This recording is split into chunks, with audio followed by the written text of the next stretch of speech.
Just breathe. In. Out. Kev Thelwell. Breathe in. Kev Thelwell. Breathe out. Kev Thelwell. Just want everybody to relax. Just relax. We've got an international break. Everyone's going to be fine. Just take it down gradually. Take it down gradually. Come out of the anxiety. Just listen to my voice. Listen to me talk about Kev Thelwell. And the Rangers fans about there, they'll be saying, aye, that's all very well and good, Kev, but no, we won't, Kevin. No, we won't. We'll be saying, aye, that's fine, Thelwell.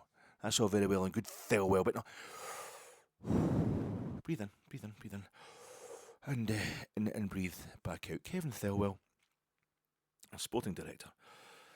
He's definitely from the Merseyside area, you can tell by the accent and nothing else. Breathe in, breathe in. And he worked for Everton. For quite a few years. Quite a big concern down south. Everton, very much in the Merseyside area.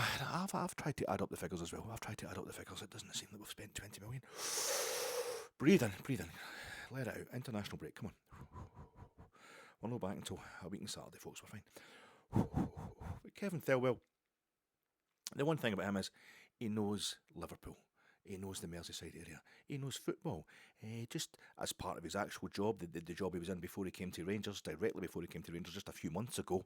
I'm assuming he still has family down there, a home down there, I would imagine. He certainly will have a bit of his big ear to the big grounds down there. Again, just by nature of being that kind of person, just by the very nature of being a sporting director type of person, you've always got contacts. I mean, you get lots of different contacts, and you certainly know what's going on, especially in your own neck of the woods. It would be embarrassing for Kev Thelwell if there was something happening in the Merseyside area that Rangers could have benefited from in a transfer football players playing for your team that you're the sporting director of sort of way. So I've added up the figures, and I can't see how we've done anything other than just break even over the transfer window. It seems to be zero. It seems to be zero that we've actually spent net. And that would mean we've got 20 million spare because we're promised 20 million by Kavanagh and Marath. And I noticed just out of the blue, you probably saw this yourself. Nobody, we're fine. Oh, calm. It's okay. 0-0. It was 0-0. So it didn't go badly. On Sunday. It's okay. You probably noticed yourself though the next few days. On the Monday, there was just out of the blue, out of nowhere. It turned out that the fella Isak, young guy, striker. Don't know if you've heard of him. Actually did quite well, I think, at Newcastle. It might even be an international just now, but just out of nowhere, he goes to Liverpool. That's in Merseyside. From what I can remember about Liverpool, it's in Merseyside. That's where Kev Thelwell, his big ear, will still be stuck forever. Wherever he goes to do this job that he's supposed to be doing for Rangers just now, a part of his big ear will be stuck to the ground in Merseyside. He will have an ear to the ground in Merseyside. He'll have lots of contacts. Somebody surely has hinted to him that Liverpool have got a bit of a gem on their hands, kind of unknown quantity. No indication whatsoever that he was unhappy at Newcastle. Just out the blue, bang. Now, how come Thelwell hasn't got in there first? Because from what I've seen, breathe, Alec, breathe. It's okay. Oh, it's okay. No. Only 6 points behind. We're okay. From what I've seen, Liverpool were £25 million short of Newcastle's valuation of this Alexander Isak, and yet he's gone. He's gone there. I mean, obviously, the fella's probably not even been that bothered about moving. I think he was doing quite well at Newcastle. Liverpool have said, do you want to come along here? He's like, well, am I wanted to? Aye, okay. I'll just come along. £25 million short. They were the Newcastle's valuation. We've got £20 million spare. You give Newcastle Bailey Rice, on loan until January, with the option to extend that loan to the end of the season. That's a £25 million shortfall made up right there and then. How come Isak's not coming to Rangers?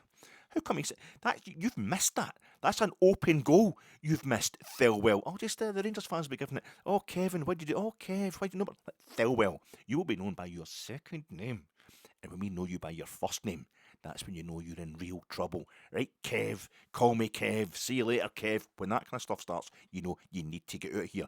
You need to go. But you think you can come on Rangers TV and make out everything in the garden is rosy? When Isak's just been allowed to walk right under your nose, right under your ear that's supposed to be on the ground in Mersey, and he's away playing for Liverpool now. But we could have had him like that. Nay, bother, we've got the cash. I've looked at the figures. I've worked them out my calculator and everything. It's an absolute disgrace. And I just let it go. Let it go. I was walking through Morrison's on Sunday, and I felt as if everything was fine. Because I came out of the game, and I felt as if everything was fine. And did a wee podcast, and I felt as if everything was fine. And I was thinking, I need more beers. No a big amount, but just like, because things have been a bit stressful. I'd got like 4 pint cans of San Miguel in Morrison's in Dumbarton. I just went to Dumbarton for a coffee on Saturday. No game on, no Rangers game on, and a lot of stuff happened. Been a couple of podcasts on the Friday night, and then it was going to get more intense, of course, because it felt as if half the Rangers support was getting ready to tear Ibrox to pieces on the Sunday. So it wasn't exactly very relaxing on the Saturday. But I'm going to chill at the night. A few cans. We don't want to drink too much because you've got to be up kind of fairly early and go to the game and that. And I was taking the car, so you don't want to get. But I want just to chill, just to have a day off. So I'll just take 4. Maybe just have a couple of the night and have two other cans tomorrow night. And I got my 6-pack of Golden Wonder. And I just thought, well, I'm not wanting to just start driving to Morrison's again and one at Anniesland after the game. I'm kind of tired. I hadn't really slept properly because of all the tension, all the worry about what was going to happen in the stands if Celtic scored first on Sunday. So I hadn't really slept properly on the Saturday night either. I'd had 3 of the cans though. I'd watched it. It was a really bad film, tried to chill out. Hadn't really worked. Had 3 cans of 3 pint cans of San Miguel, but that left me. I only had 1 left in the house, but that wasn't going to be enough. Even though, because I heard the rotisserie chicken on the Saturday that I got for Morrison's in Dumbarton, they do single chops. They do a single chop. That's a revolution to me. Absolute revolution. It's decades since I've seen single chops, no pork loin chops on sale. You have to get 2 minimum if you're in Morrison's. If you're in Tesco, Maryhill, you've got to get 4. And I have been known to push it to have 4 just because I couldn't find a smaller, because you can try to wrap them up or freeze them. It's never the same. You've got to have them when they're fresh. But I got a single chop as well, but I didn't have that until the Sunday night. That was waiting for me with some tatties. I was going to make that when I get in nice and simple. But I wanted later on, I wanted to chill out. It'd been a big day, been a big stressful day, and a whole lot of nightmare scenarios hadn't come to pass. Nothing to celebrate, but at the same time a lot to come down from. But I thought the 1 pint can isn't going to be enough. So I'll just nip in to. I don't even want to go to Morrison's, back to Morrison's, and I would go to one in Anniesland on my way back home. I'll go into the Craigton Grocers. Is it Craigton Road? The bit just a part of the motor kind of all that way. Long Shield Hole roads, and then you past Helen Street Police Station and right along, and then you come up the streets. It's you need to know, if you know Govan, you know Ibrox. That's you know what I'm talking. There's a big kind of just a local. There's a Chinese carry-out place and a few bits down. There's a few doors down. There's a wee kind of news agents and Offie, and I wanted a bit of chocolate. So I'd finished all the chocolate the other night, and that's what I do. It's like my come down is with the beer, then I kind of pick myself back up. I even it out with some chocolate at the end of the night, maybe a wee cup of decaf tea or something like that. I'm crazy. I'm a drug addict, really, when you think about it. I'm dangerous. But I went in there and I thought, I saw the 5-pack. It was a 5-pack of, a 5-pack of Twirls, Cadbury's Twirls. They'll do fine, £1.89 it says on the pack. I'll take them and I'll just get some. And I made the mistake because like the actual main offie bit was all caged up, and it was just stuff in the fridge. I thought, that's the only one I can afford, just like your normal kind of 440ml cans. I don't want pint cans and that. I just want 4 cans of something kind of fizzy, some kind of lagerish, some kind of lager beer.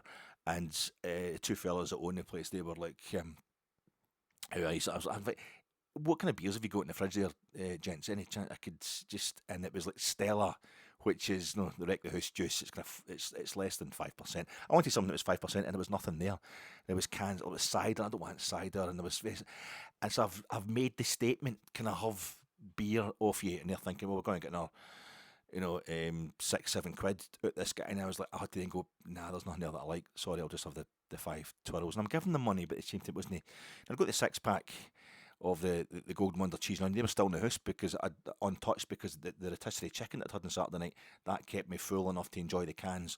On top of that, I didn't need crisps on Saturday night. So the 6-pack, and then the 5-pack of the twirls, and I just wanted 189 five pack of twirls, single twirls, and I just wanted a 4 pack of lager, but I had to go to the Annie's Land, but I felt as if I was happy. It was like that kind of false high, we've no get tanked. That's not really a Rangers supporter kind of high, is it? That's not what makes Rangers supporters happy. Oh, we didn't get stuffed. No, that's not a good thing. But I've been doing that a lot recently. But we didn't lose the game to Celtic. That was it. That was me. I think we kept a clean sheet. That was quite nice in terms of Russell Martin getting better. So I just still felt a bit kind of, it's cool, it's cool. The ground didn't get trashed. The supporters didn't go on the park and decapitate the players or all this kind of stuff that was getting promised in Friday by the hacks and the presser at Auchenhowie. So I felt a bit relieved, and I wanted to just get the beers, and I thought, oh man, I sat in the car. I parked the car, and suddenly my legs were kind of going. I was just like, a lot of that's just to do with the fatness and my diet, but also just real relief. I hadn't properly relaxed all weekend. Even though I was going to the fit, but it's become a real chore, a task sometimes, because there's so much bile being kind of ignited, being instigated by bad actors, bad faith actors, I think, round about Rangers. So it was a relief, and I'm sitting there in the car, and I can actually hardly move. I'd parked in the car park at Morrison's. I'll text my wife and just say, do you want in? I'm at Morrison's. It might be something that she wants. And no, I try to phone her. Because sometimes you text, it doesn't take. I just try to phone, but it was just ringing out and ringing out. She obviously had the phone somewhere else on mute, and she's just sitting watching telly or something. I was like, so that's fine. So I sent that text saying, I'm at Morrison's, anything you want. And I go into Morrison's and I'm walking around. And I'm feeling good. It's like, oh God, I thought this could be a night that was like the manager should be getting sacked, and we could be looking at 2 weeks of absolute chaos at Rangers if the manager didn't get sacked. I didn't think he would. I didn't think the owners were of a mind to sack Russell Martin, no matter really what happened on Sunday in that game against Celtic. Then it would be uproar. I'd feel obligation to do a lot of kind of emergency pods and things like that, and maybe he would get sacked, and then they'd have to pods about that, pods about that. It's been constant, isn't it? It's been constant trauma, even good stuff, getting the new owners in, getting the money, getting a new manager, signing all these players, European games. There's been lots and lots of stuff happening over the last few months, over the whole summer, really. And this was like the 31st of August. It's the end of the summer, really, emotionally anyway, as far as we're concerned. So just let's ease our way into September, total relief. And I was finding myself quite jaunty. I'll get myself some, what are they called? It's Maltese. I've just discovered them, own brand cereal. Maltese, 95 pence in Morrison's there, and they're packed. You get these big boxes, and they're actually half full once you open them. It's absolutely packed, and they don't soak up too much milk. I like to do with the cheap Weetabix, because sometimes I like to have the cereal at night time, like during the week. That's my treat during the week, so I don't have sweets and that during the week. I do a lot of eating at the weekend. That's why I'm this size, but. I got the Mighty Maltese. I thought I'll get some of them, and I got something else I was kind of needing. But the main thing was I went and I just got round the corner to the drink aisle. I don't want pint cans. I've got 1 pint of San Miguel in the house. It'd be ideal to get some San Miguel, but I don't want like a dozen cans. Or they packs of 10 that they're doing just now for about 15 quid. I don't want that. I just want, and I don't want bottles either, the tiny wee bottles I do. I just want the kind of normal size cans. And as I realised that Disco Inferno, the music they play in the stores, it was Disco, baby, burn, Disco Inferno, burn. I could feel myself like a wee groove on, because I'm old, obviously, and that kind of music appeals to me. But I thought, God, I'm actually I'm in a right good mood. It's such a relief. It was so good that things didn't go really well at iBooks today, but things aren't terrible either. So this is nice, and I'm getting myself stocked up for a nice, relaxing night. The game kicking off at 12. One of the benefits is you've got a whole night ahead of you to properly relax. The kind of relaxation level you didn't get on Saturday night. And I started watching a film on Saturday night, and a second film we started watching. It was even worse than the first one we watched, so I had the rest of that to watch, and I thought I'll be better now. I'll probably enjoy it now that I'm in a better mood. I'm not worrying about stuff, and I got down there, the Disco Inferno was just starting to fade, and I saw, there it was, 4 cans, just 1 pack of 4. No, the cardboard thing, a proper 4-pack of 440 milliliter cans of San Miguel. Absolutely spot on perfection. 5% beer. I wasn't even. I know I should be getting this stuff. The voodoo jazz hat stuff and all that. I couldn't be bothered. But I just wanted something that's just going to hit the mark. And I thought I'll have that. Great. And I picked up that. It was the only one there. The whole shelf had been cleared. The whole area in the shelf had been just one left, completely intact, absolutely normal.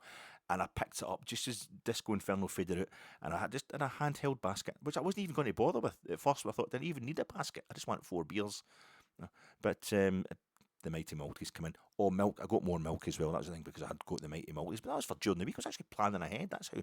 And I put the beer into the basket as the Disco Inferno faded away. And I was in such a good, but I thought, it's not a real good mood, is it? And sometimes when you think you're in a good mood, you end up doing something a bit kind of, when you think you're kind of sharp, but you're actually a bit tired, and you're just edgy. You've had a coffee to make up for the fact that you're tired, so you start dropping stuff and all that. It was that kind of thing that was kicking in, and I was so kind of happy, mock happy, forced myself to look happy, that I mistimed something, and I just put a bit too much pressure on the beers. It's that thing is they've got the cardboard thing run about them, but like you could push them out either side. It's open at either side, and I pushed it one side, and a can popped out the near side just before I got it into the basket properly, and it just the 3 of them fell into the basket, and one just went over the edge and dropped down, and I just kind of caught it with my foot to take the heat out, the actual, kind of stop it mid-air a wee bit, but just to take the velocity out the drop, because I'm like 6 foot, so it's gone down quite a bit. And although I'm not holding the basket in my head, but I might as well. I just managed to control it a wee bit, but it still hit the cold hard floor and took a massive dent. It didn't explode, so that was a bonus. And as I bent down to pick it up and saw that it was, pretty bent, but I couldn't put it back. I wasn't going to put it back in the shelf because it was the exact size I wanted. I knew I wasn't going to have the whole 4 cans that night, because that's right, you've been paying attention. I had the pint can in the fridge as it was. I can't put it back, because imagine somebody else picks that up, innocently, and they open it that night and they get it in the face. It's on me. So I put it back. I thought, that's turned a bit, and just at that thing we come with Depeche Mode. Come on, I just can't get enough. I just can't get enough. And I thought, what is this just? And then as I got myself through the till, and I had to put all the cans, and just put the cardboard through, and it was just a whole mess. But I did get through the till, and just as I paid, get a text my wife. What was it she wanted? Could you get me? Oh, it was chicken breast or something like that. It was something to have with some sort of rice or something.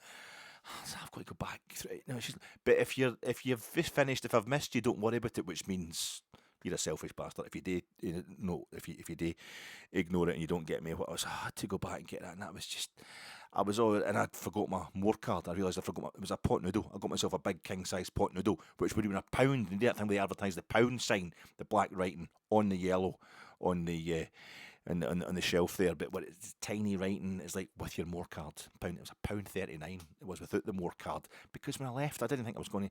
When I left that day, I just wanted my season ticket, and my GERS, and my bank card, my driver's license, because I just can't be bothered bulking stuff up in my pockets. I take recording equipment with me. I don't want as much room as possible in my pocket. So I thought, my more card. I'm not going to need my more card, and you always need your Morrison's more card. You should always have it with you. I should have it on my phone. I'm not that, but that was. So I thought things have started to turn. Maybe that was a terrible result, and things but no. What it was I realised latterly, the kind of Celtic unofficial theme tune, Depeche Mode, just can't get enough, as things were starting to go wrong for me. That was saying that things are starting to go wrong for Celtic. It was actually a sign from God saying, that things are actually starting to go wrong for Celtic, because I thought they were kind of buzzing about the fact that it was just because they'd no humiliated us. But they must be starting to realise that that's 4 games now that Brendan Rodgers hasn't beaten Rangers. 4 Old Firm games. Brendan Rodgers hasn't beaten Rangers.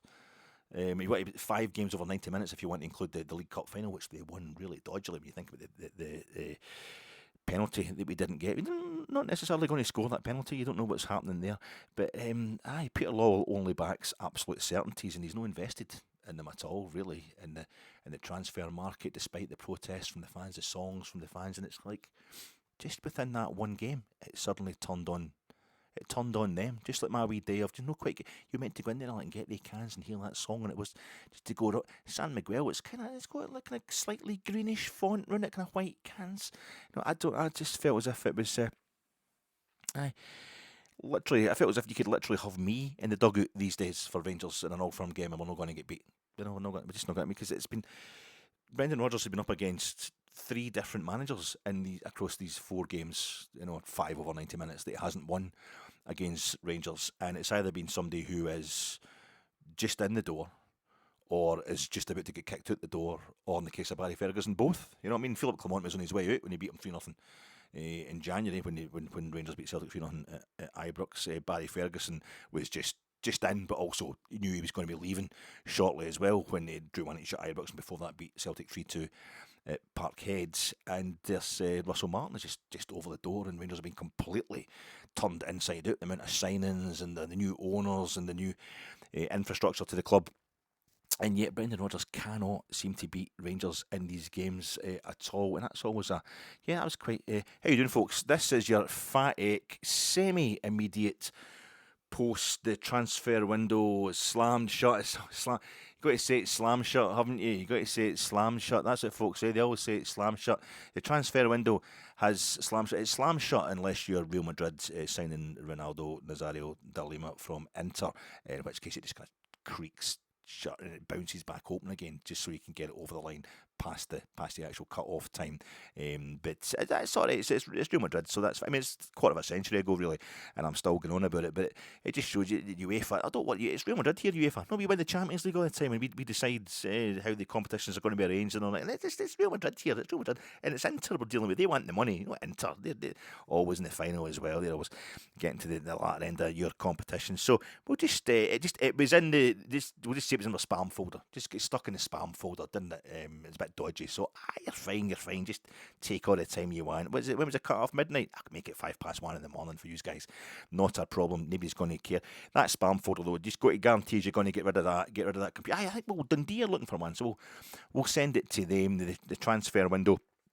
The fact is Sky's kind of livery for the transfer window is what came first? Jim White's tie, the yellow tie, or the Sky kind of yellow and black livery? Because it's actually quite Satanta, isn't it? No, the yellow, the ticker tape, the stuff they put the black headlines on, transfer and Jim White would always come in. He doesn't do it anymore, Jim, does he? But it's the gold tie, the kind of yellow tie, very yellow and black. That's Satanta's colours, also at Premier Sports. They're yellow and black. That's their colours as well. Alemannia Aachen, Dynamo Dresden, Livingston's old kit as well, and Borussia Dortmund in the 1982-83 UEFA Cup when they came to Ibrox, also the 66-67 Cup Winners' Cup when they came to Ibrox. After that, they were starting to do that kind of day-glow yellow thing, but the old style, it used to be nice, the yellow and black, but yellow could look gold, couldn't it? It could look gold sometimes. It depends who is wearing it. You know, the traditional Rangers goalie's jersey is yellow, but Bobby Brown with his golden blonde locks, and we'd always have the pristine white socks, put new socks in his boots every game. Bobby Brown, that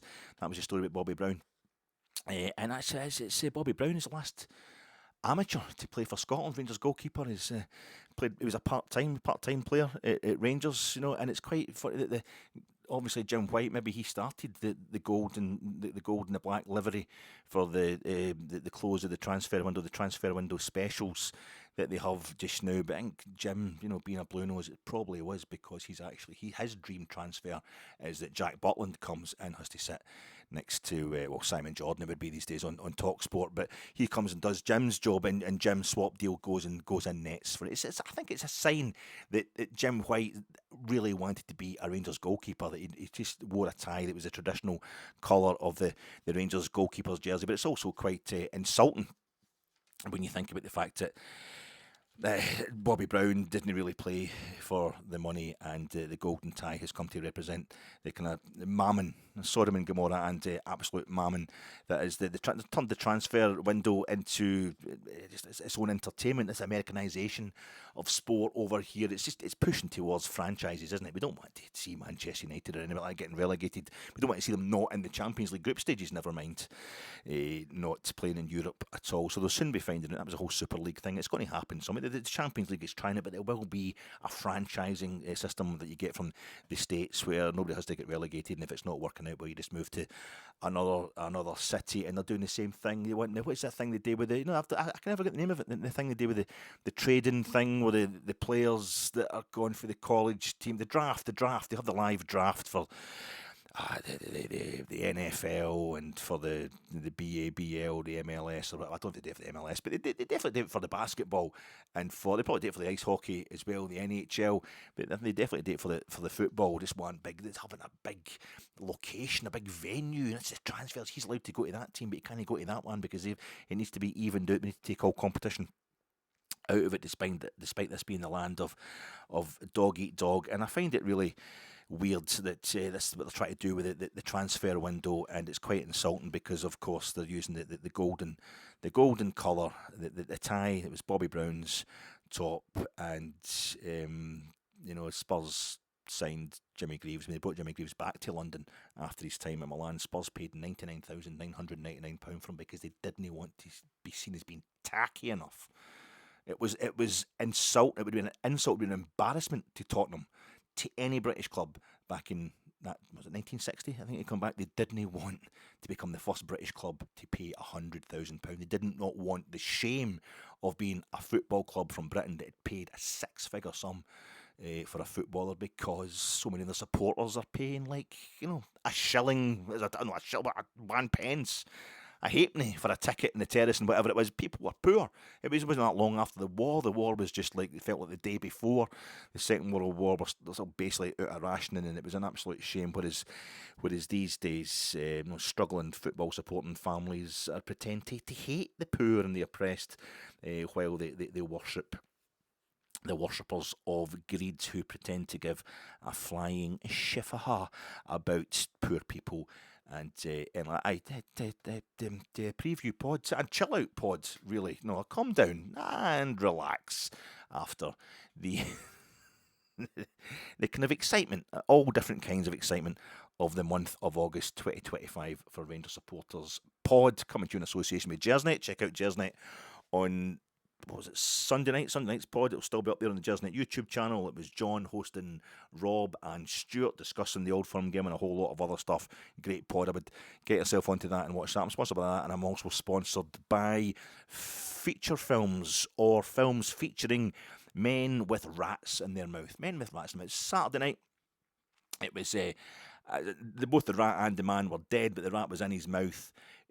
But they were telling you within the film that the rat had been alive when it went into the man's mouth when he was still alive, and that was proven by the autopsy that didn't seem to have the decency to remove the rat from his mouth. And then Sunday night, another film, completely separate film, that I decided we'd watched half of, and but the second half of the film that we'd get round to watching it on Sunday night, just to say that we'd watched it. It was somebody, the rat was dead, but there's a live man who was hitting another live man, and when that live man went down on, it was in kind of the water, it was at the beach, bit of surfing involved. He was trying to stuff the dead rat in the mouth of the prone man, but it was all good laughs. It was all larks. Turned out it was all part of the plan. So that was two horrible, terrible films that I watched, thinking, you got to watch these films. You want to chill out. It's only a Saturday night. Just relax, having a few beers, some crisps. You don't want to be watching any kind of deep and meaningful, any kind of art house stuff. You want to watch something that's just going to chill out. So The Accountant 2, Kev Thelwell, The Accountant 2. I was watching that on Saturday. How many Waynes are they trying to get on that? How many Waynes are they getting on that bus? See that scene where they're getting the Waynes on the bus before the accountant and his mad brother arrive at the Mexico cartel secret hideaway. How many Waynes? That bus was taking ages to get all the Waynes on that. We will talk about football. We'll try to get all the Waynes on that bus, and then the idea that the Waynes were going to be really happy, especially the main one, who was obviously a bit of a secret genius like the rest of the kids in that American home that they were taking them to, and they'd set up, and it's going to be a really happy ending. He's going to wake up in the middle of the night every night screaming about the fact that he had to sit in his own grave. They put all the Waynes in, they dug a grave for them and they put them in. They're not going to be happy. The Waynes are going to be traumatised for the rest of it. How bad are those Mexican cartel guys out shooting folk? What else are they doing out in the middle of the desert, etc.? You're a hard case. You're the Mexican cartel. You've got guns. Learn how to use them. The accountant was just turning up and just shooting. It was an Arnold Schwarzenegger film for the 80s. It was really quite.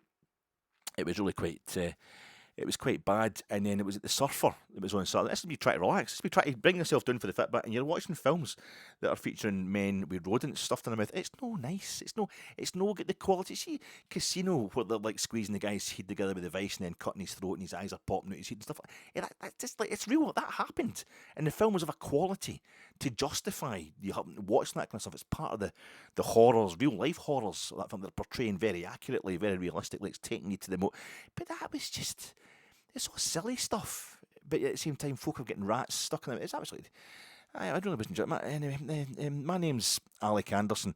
Well, I've been up all night again. Party time wasting. It's too much fun.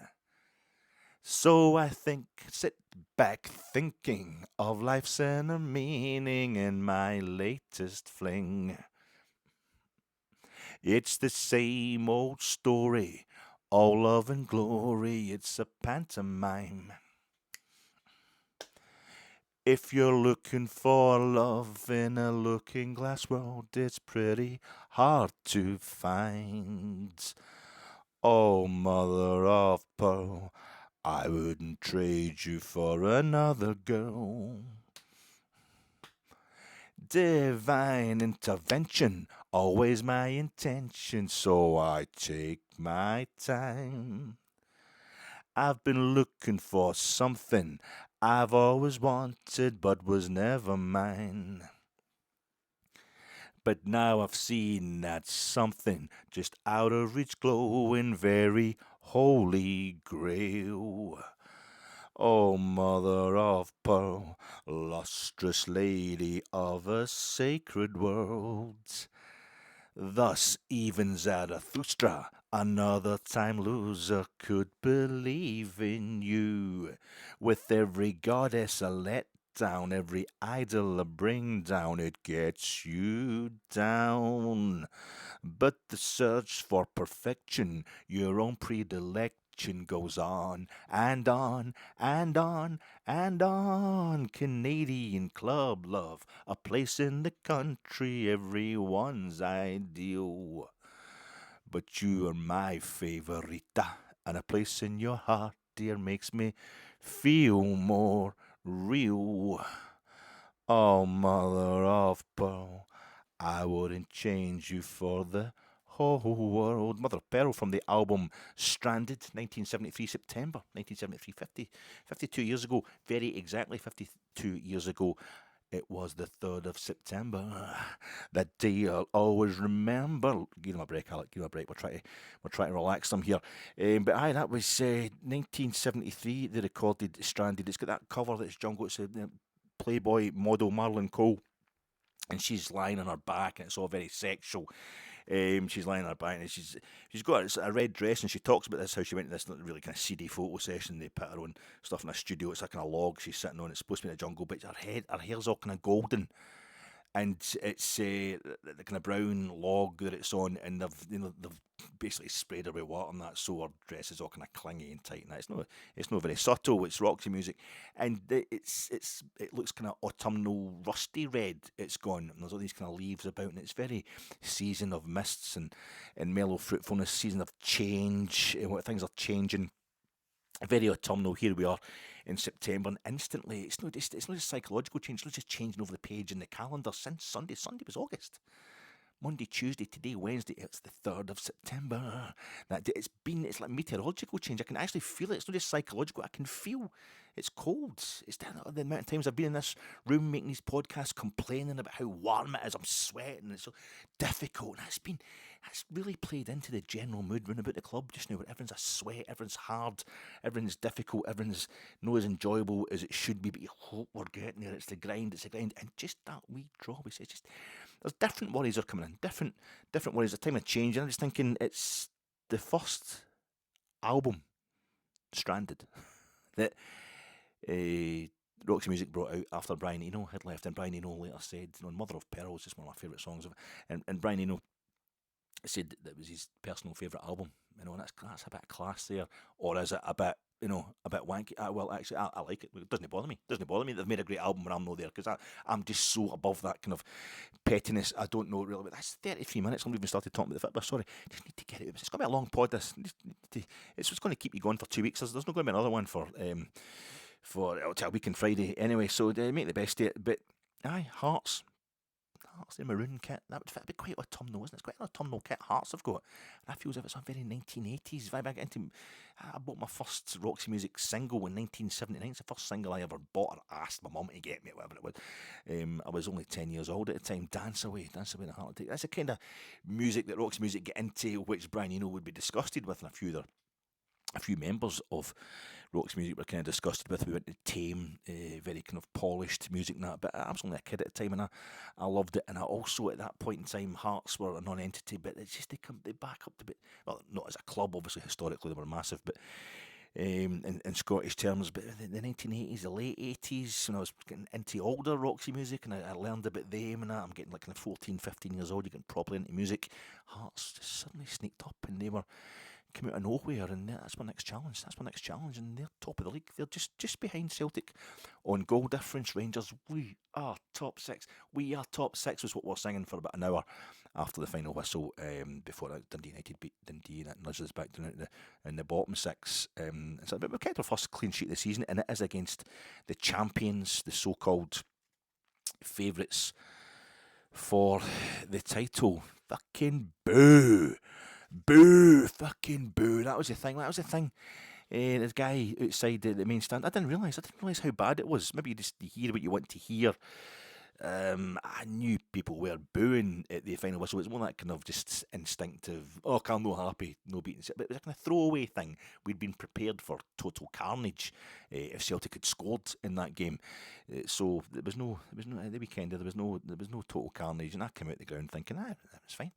Nobody's really celebrating, but at the same time, there's a kind of general, we don't want to admit to being quite happy with that. It could have been better, but it could have been a lot worse. We just lost 6-0. But there was a guy, the first I noticed the disharmony that was then ramped up still on, Rangers Review and what I mean. Fair enough, they think they're representing the mass of the Rangers supports. That was awful, that was garbage, that was a terrible game. Okay, fair enough, it was, but getting beat 6-0 off Bruges a few days earlier was the worst I'd ever seen. So it was quite a turnaround, really. But as a fella doing that thing, as I'm walking onto Edmiston Drive and I'm going back round along Edmiston Drive and I'm going to do my podcast, as a fella doing that, kind of probably the same age as me, but know a bit of fat on him and just get that look about him that people don't usually argue with him. He's used to thinking every single opinion he's got is right because nobody's ever stepped up to him and said, mate, you're talking pish. He's like Muhammad Ali when he's Parkinson. Folk think Muhammad, interlocutor, great kind of dialectically, he's fantastic at arguing, really intelligent, Muhammad Ali, and he was. He was fantastically intelligent and is probably the greatest sportsman of all time, Muhammad Ali. But the whole myth about him being able to go toe-to-toe intellectually with even Michael Parkinson, it's just intimidating, Michael Parkinson. And Parky's not really giving into it. It's just because he's used to sparking out anybody who gives him real hassle. He doesn't have that worry that most of us have got of having to play the kind of game. And so I think it's the same thing with this boy the other day. Nobody was disagreeing with him, but nobody was backing him up either. But it's just because he realised he's just going boo, sounds a bit stupid. He's had to do that thing when folk go fucking boo, fucking boo. And a few folk are walking past me, coming the other way for him, and just going, fucking idiot, whatever. And he gets put up to the main doors, and he's just giving it again boo, to you, I think he said, to you up there or whatever, and it's kind of fenced off. They've got the wee kind of bits of fencing there, that folk would turn into sharks at certain stadiums. In the front of the steps in through the main doors, and there's boys standing outside who look like kind of bouncers or whatever like that. But I don't know if they might actually just be folk that are in hospitality and have come outside for a smoke. I can't really tell, but they're just kind of looking at him like whatever, and he's not taking it to them. But just that, it just seemed to. Fucking boo. There's nobody stopping them, nobody backing them up. But I think that was lads and lassies. That was a sound of progress. That's what real kind of meaty, material, foundational progress sounds like at Rangers. Everybody just wants spectacular success. Everybody has been raised on spectacular success. Well, so they obviously want to raise it at the same time as me, but that's what we're expecting these days, or we're going to riot. But the reality kicks in, and it's just, okay. We got a draw. It wasn't as bad as a draw with Celtic because it was a bit knowing the team has problems, but understanding it's all just a kind of bedding in problems that we've got just now. And it was a bit not seeing any signs of the self-immolation that we'd been, the kind of levels of ire which the mainstream media were putting into our minds on Friday before the game. It was a bit drawn, yeah, but drawn breath. 6-goal swing from Wednesday's carnage in Bruges, and a Belgian-born number 6, the position 6, postcode number 43, who's been at the centre of a civil war with a new regime at Ibrox, not being allowed to dominate or undermine our dressing room anymore. That's what it's all about, as far as I was concerned. And Sunday, remember Boydie and Pussell celebrating Dado's penalty converted against Motherwell, only goal of the game. We beat Motherwell, was it 2nd January 2007? Paul Le Guen still the manager, Gavin Ray given the captaincy, Barry Ferguson dropped and he scored the penalty, and Boydie and Puss were giving it 6. They get the 6 fingers up. It's hard to do when you're holding a microphone. 6 fingers up, they're celebrating after scoring the penalty. I was at that game. That was as painful, I think, as a wee song. Nico, na na na na na, a great song, Nico Raskin's song. He deserves it. He deserves having a song sung from if he does leave the club. He deserves having songs sung from when he plays the way he can play. Nico Raskin is absolutely sensational for us. But I felt as if we were about half an hour into the game when that song broke out on the Copland roads, and it was taken up by people. I just, really watching the game. The team they're coming together. They're playing a lot better. We want to maybe get behind them at this point in time, a chance of cheering them on to a win. But the team, that's the kind of stuff they've got to fight against as well. Maybe they deserve that because of what happened in Bruges a few days previously. But I just thought it wasn't really getting what was going on.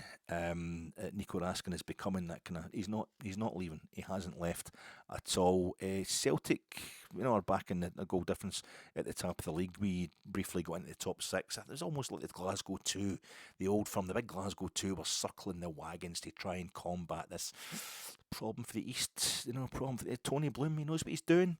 The old Tony Bloom ball. He's proven what he could. Taking Union St Gilles to be champions of Belgium is on a level with taking Hearts to be champions of Scotland. Again, it's probably more on a level with taking Queen's Park to be champions of Scotland, what he did with Union St Gilles was. So he knows what he's doing through there, and it's already been proved to be the case. And Rangers and Celtic both jointly have gone backwards in general. So we're feeling the wind coming from the evil east, from Auld Reekie, District of Columbia, where we're going to get myself together, Rangers and Celtic, making sure we can keep that title in Glasgow. Glasgow United, that's what it's all about. I was worried about going to that game on Sunday. I was worried about much more than the score in the park. It was the reactions off it too, and I resent that. I should never be worried having to go to Ibrox and support Rangers in the home sections. There was a real possibility. The fella, all power to him. Same age as me, I think, a few rows back, and he's been in that area of the main stand longer than me.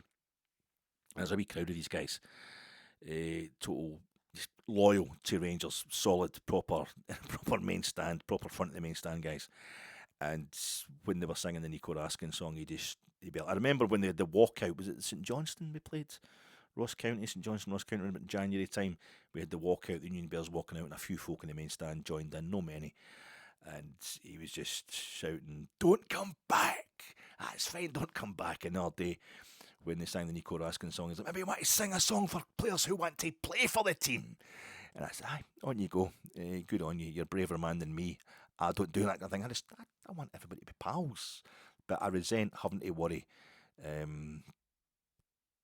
about going to Rangers and supporting Rangers, about going to Ibrox and supporting Rangers in the home sections."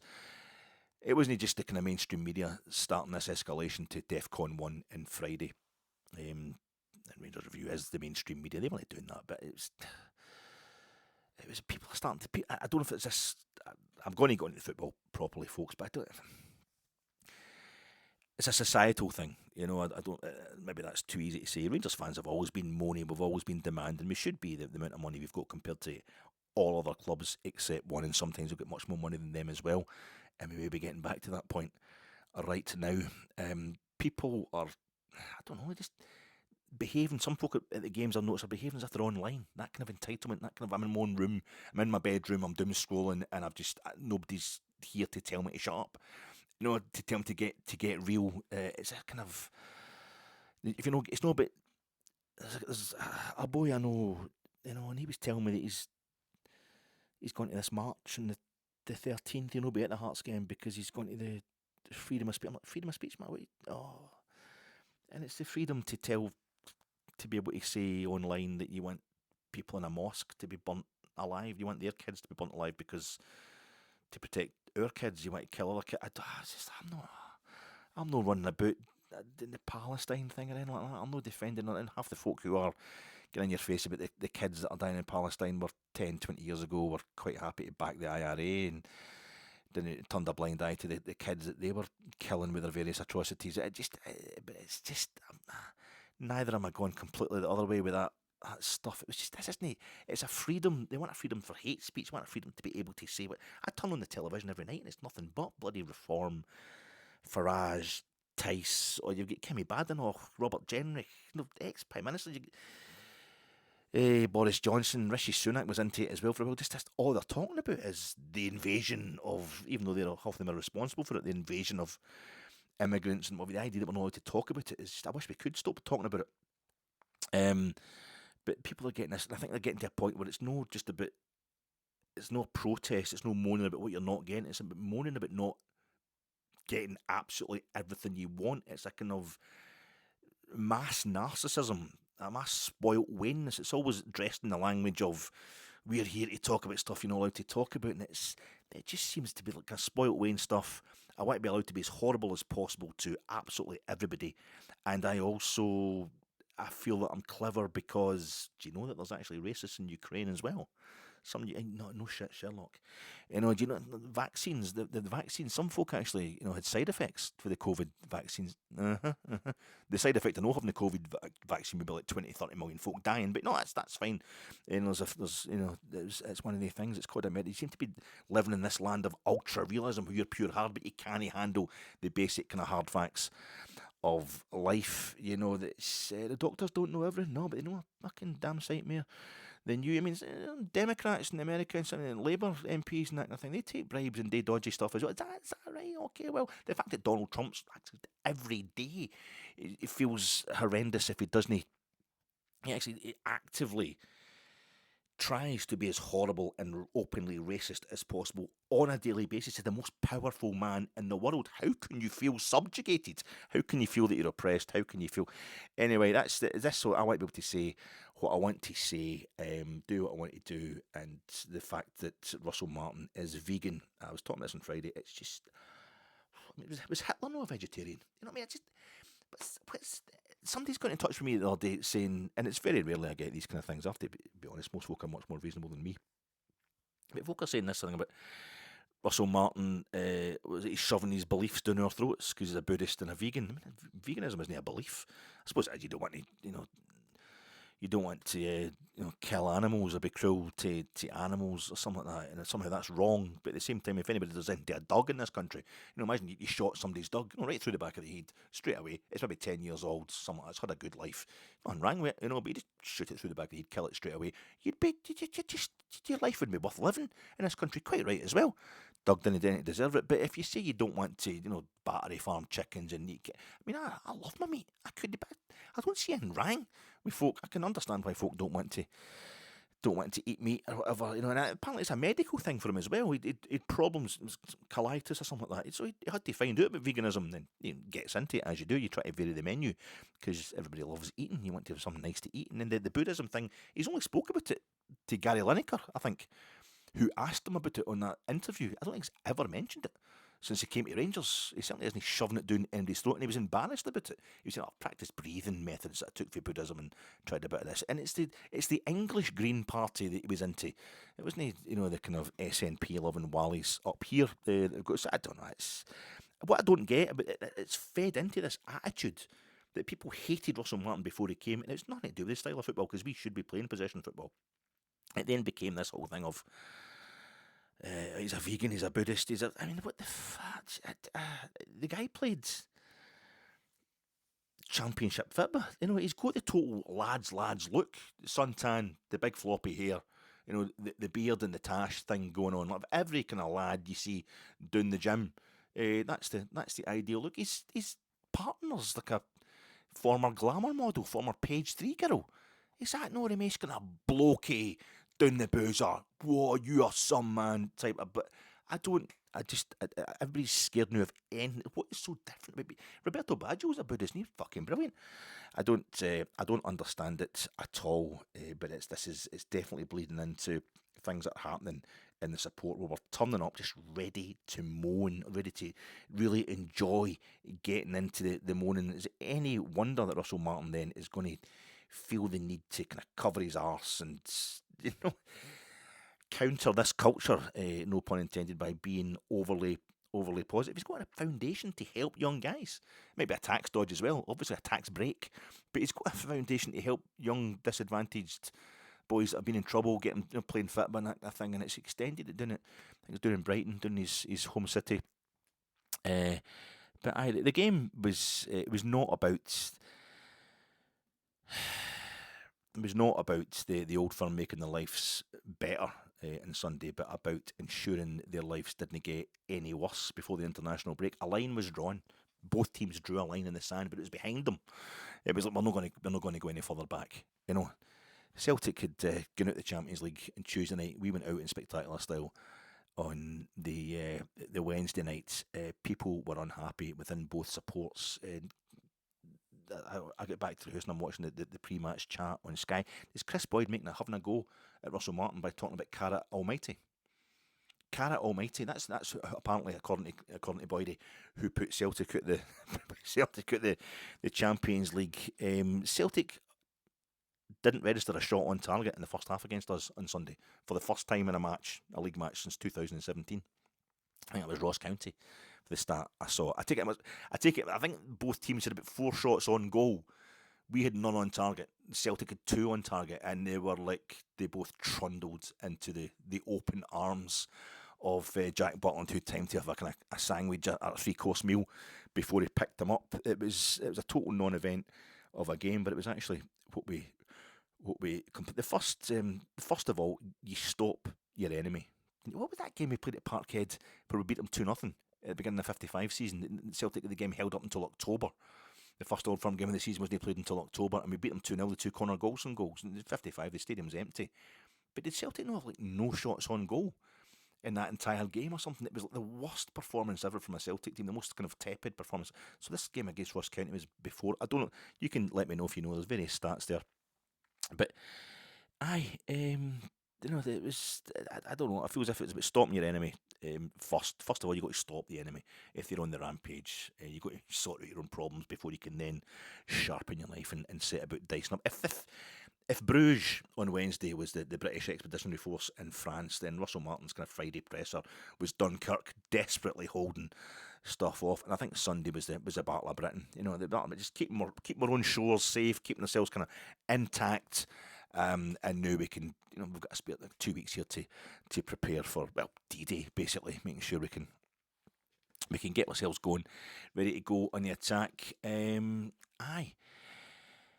First clean sheet of the season is against Celtic. I don't think that's too bad. The snagging items from my post-match reaction pod, which was as terrible as this pod is just now, folks. It's been tiring. I'm going to, like Rangers, I'm going to go away for well over a week and have a wee break. I'll come back a bit fresher, a bit sharper. But the post-match reaction pod I did on Sunday, I was kind of it's that false buzz. I know I shouldn't be high. I know I'm not properly happy.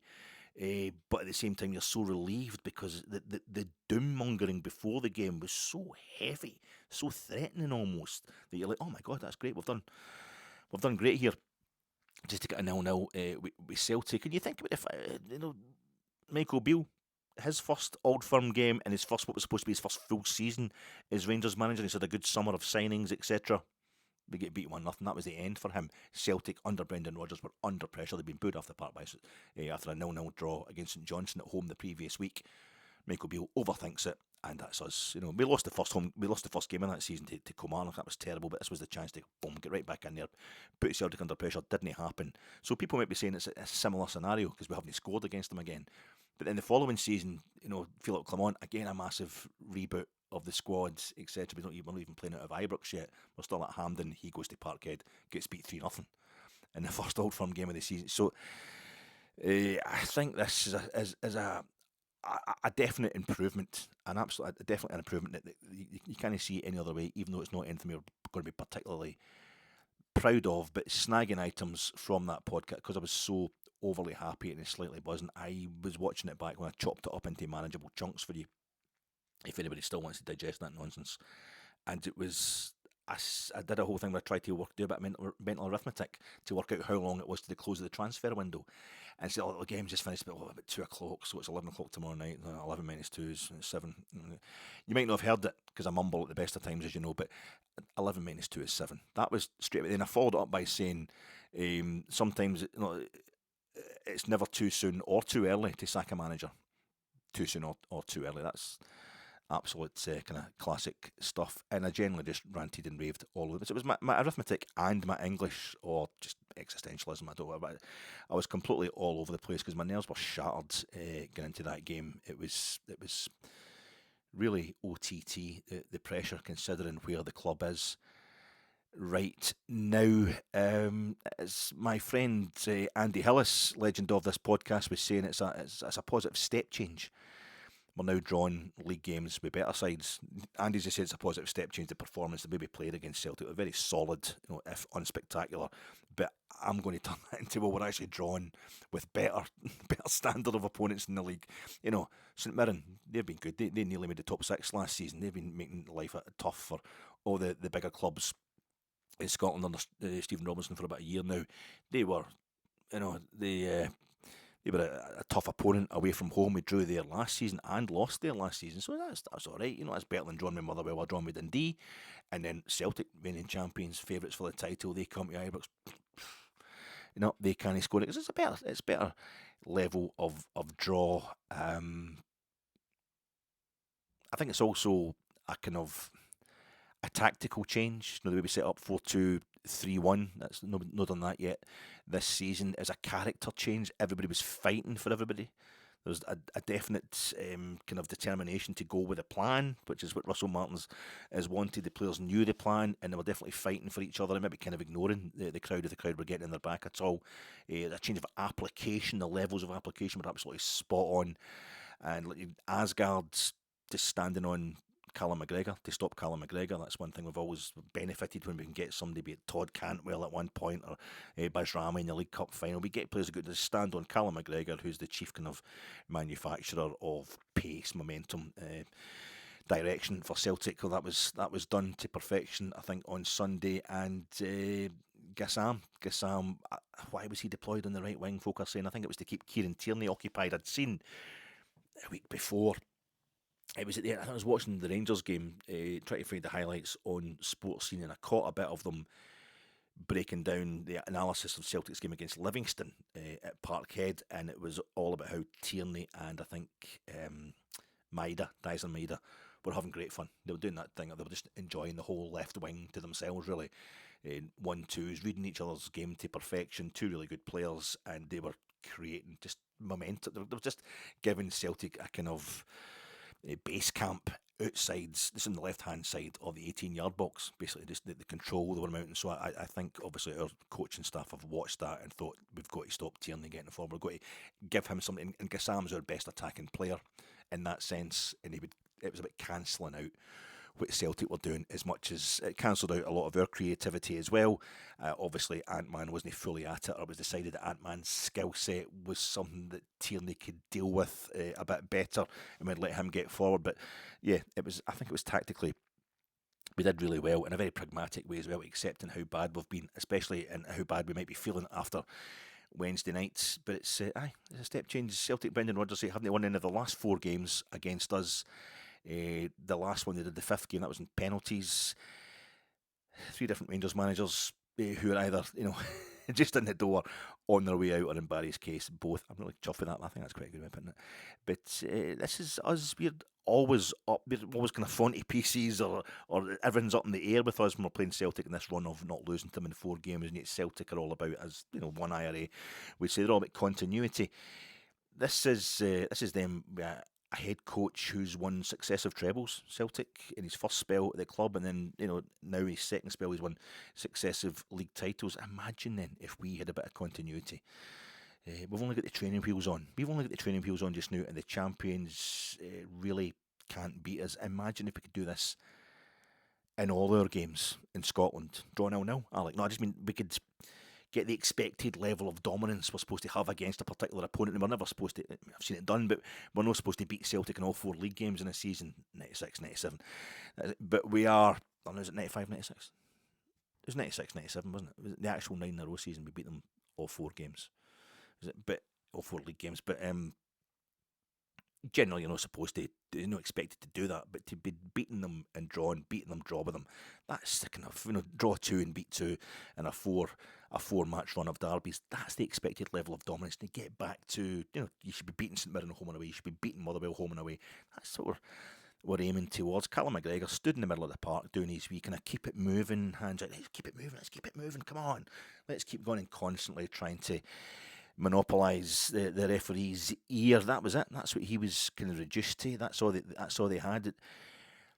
Kenzo also occasionally writes in with some really good posts in the feedback section below these crazy videos of mine. He was talking on Saturday about when we're all kind of worried what was going to happen against Celtic in the wake of such a bad performance in Bruges, and I'd completely forgotten that these 2 games came one after the other. I was a kid at the time. It's talking about 1980-81 season when we lost 3-0 to Chesterfield in the Anglo-Scottish Cup at Saltergate.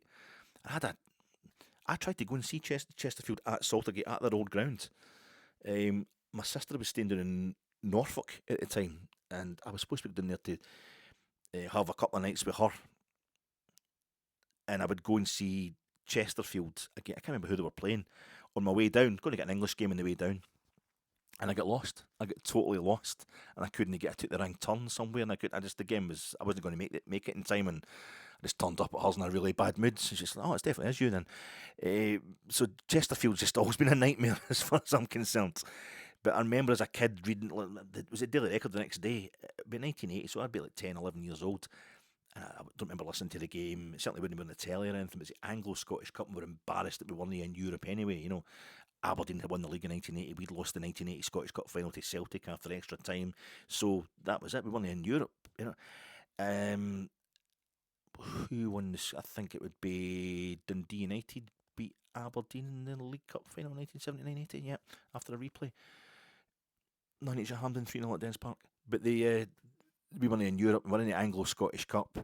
A bit like being in the Challenge Cup and getting beat off Alloa. That thing, we don't want to win this competition in the first place, but now we are. We better not humiliate. Oh, we've humiliated ourselves. We drew 0-0 at Ibrox in the first leg. This competition that used to exist, if you don't know about it, kids, between English and Scottish teams that hadn't qualified for Europe. And we get beat 3-0 at Saltergate. I think Peter McCloy had dropped the ball in the net at some point, and the Chesterfield fans, there was an advert on the television at the time, which I do remember. It was Scotties hankies. Scotties, it was a brand of hankies, and so, we're Scottish, and it was like, whoops, Scotties. The advert was, whoops, Scotties, and this is what they were all singing, and the Chesterfield fans, they beat us 3-0, but the following, and I think it's because I didn't see that, it was a mental scar, reading about the result and hearing all about it, but because I saw it on the television, I didn't realise this game. We beat Celtic 3-0 at Ibrox in the Old Firm game. Was it Colin McAdam, and did he get 2 and John McDonald get 1? I should have watched it back. Stephen Miller, Rangers Archives, has definitely posted it recently. But the next game, on the Saturday, we beat Celtic 3-0. And it was one of those ones where the north stand, the north side of the stadium, the centenary stand, the Govan stand, was completely missing because it hadn't been built yet. But you've got a Broomland Road stand, as it is now, packed with Celtic fans, and a Copeland Road packed with Rangers fans. And I hadn't been to Ibrox since they'd started doing it up. I was there in 77, the old Bowl Stadium, in the centenary stand, and I remember just assuming that the whole stadium, as a kid, was the same, that they'd knocked down the main stand in the enclosure, and the side that the cameras were in would look exactly the same. But as you're watching it, it was basically on the television, it was like there's 2 stands at either side of the pitch, everything else is just, dirt banking, and it's quite interesting to watch. But that's the kind of, I was really grateful to Kenzo for mentioning that on Saturday, because I have it in my mind that the thing about bouncing back from a terrible defeat in your next game is overstated 9 times out of 10. You don't have it in you. You need another game to kind of stumble through to recover, to get your equilibrium back. You maybe have a 0-0 draw at best in your next game, and we didn't get the total euphoria, the kind of rapturous turnaround by beating Celtic, the rapturous turnaround that we wanted after Bruges. But I think it's probably too much at this time of the season. It's probably too, in this part of the project, for Russell Martin that we're getting too ahead of ourselves. But it was good that the 0-0 draw was satisfactory, I would say, even though we didn't get the 3-0 that we might have got back in the 90s. We didn't win the league that season anyway, and that's the thing. 1980-81, we were nowhere near winning the league. Won the Scottish Cup after a replay, but we want to get ourselves set. We want to be learning, taking on as much as possible from all these setbacks and doing it at a pace that's going to end up, let us advance wholly. You don't. If you like a band, if you love a band, you don't want to tell folk that you're into their most famous album. You don't want to tell the Bends or OK Computer for Radiohead. You want to say you're into, was it Pablo Honey? Pablo Honey, was that the one? Anyway, I don't know it because I'm a total kind of tourist when it comes to Radiohead and most bands. I mean, you want to find a kind of niche album, an early album. You were into them before everybody else. You want to talk about like Steven Spielberg films, for example, or directors. You don't want to talk about Steven Spielberg, Schindler's List, or even Indiana Jones, even Jaws. No, you want to talk about Jewel, that film, where it's the truck. We don't know who is in the truck, but he's chasing the guy for no good. Why is he chasing him? Why is he chasing him?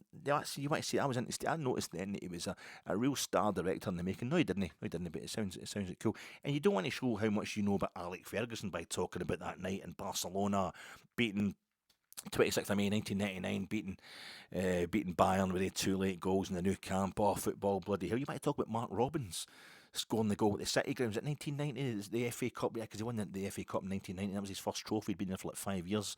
Almost Ferguson saved his job, because it just wasn't happening. It seemed he put in 4 years of having to turn it all round. Bit of patience, please, to turn the stuff round, because Manchester United had been supposed to win the league, wouldn't they? They won it since '67, and here we were like 20 years later, and Ferguson hasn't won it for them. But you don't get rid of that amount, that length of time of no quite doing the business in a certain arena, i.e. winning the English title, without it taking a while to turn it round. And that's what we've got, legacy problems. But you talk about, it was actually Mark Robbins scoring that goal, that saved his arse in the FA Cup replay at the City Ground against Nottingham Forest, and Howard Kendall's Everton. You don't talk about Graham Sharp belting it into the Anfield Road end. You don't even talk about the night against, well, you certainly don't talk about it against Rapid Vienna in the Cup Winners' Cup final, that great Everton team, Howard Kendall's great Everton team of the 80s. You don't talk about that. Nobody talks about that. Everybody talks about them beating Bayern Munich in the semi-final. What is it with Bayern Munich? They kind of tread the ground. Beating Bayern Munich in these games treads the kind of middle ground between the cultish and the most famous night. We're the best result we had in the way to win the Cup Winners' Cup, our only European trophy, in a city where our biggest rival has won the European Cup. Same as Everton. Also with Archibald Leitch kind of blue and white lattice work on their old stand. It used to be. They've moved on now. Everton. I hope we never do.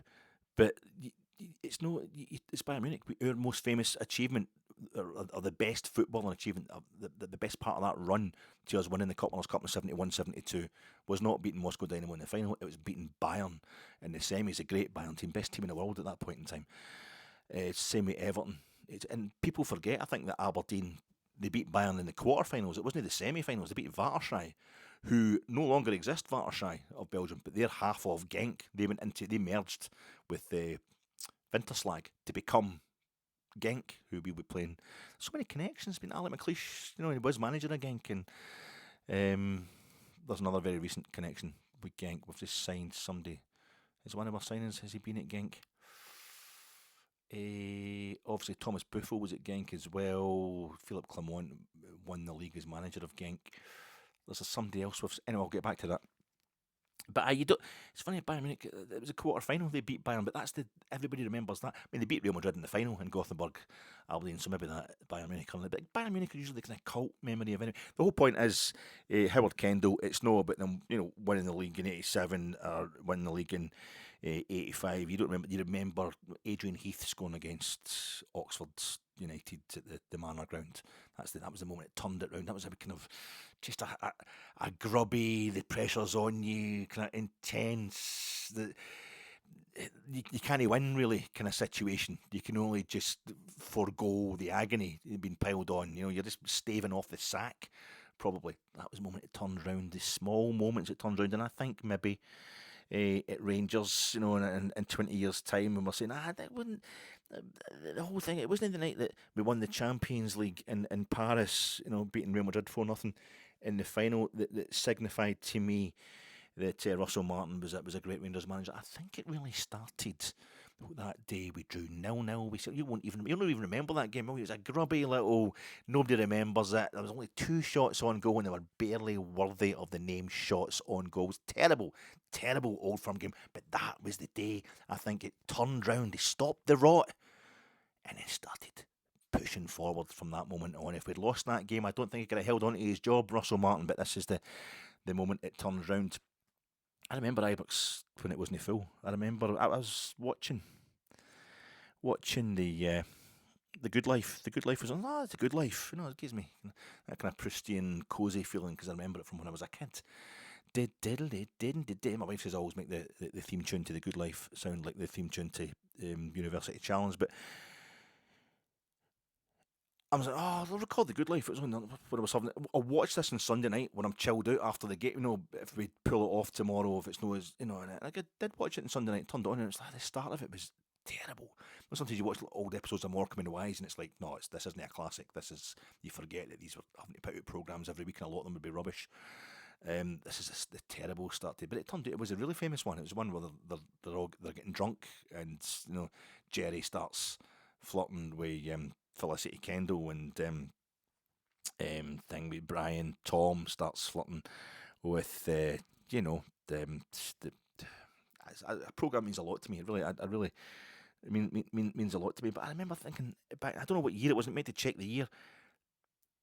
But if it was like any later than 1978, I was 9. I started off the year 8. I turned 9, kind of halfway through 1978. I would be sentimental. By age 10, I was sentimental for anything that happened in 1978.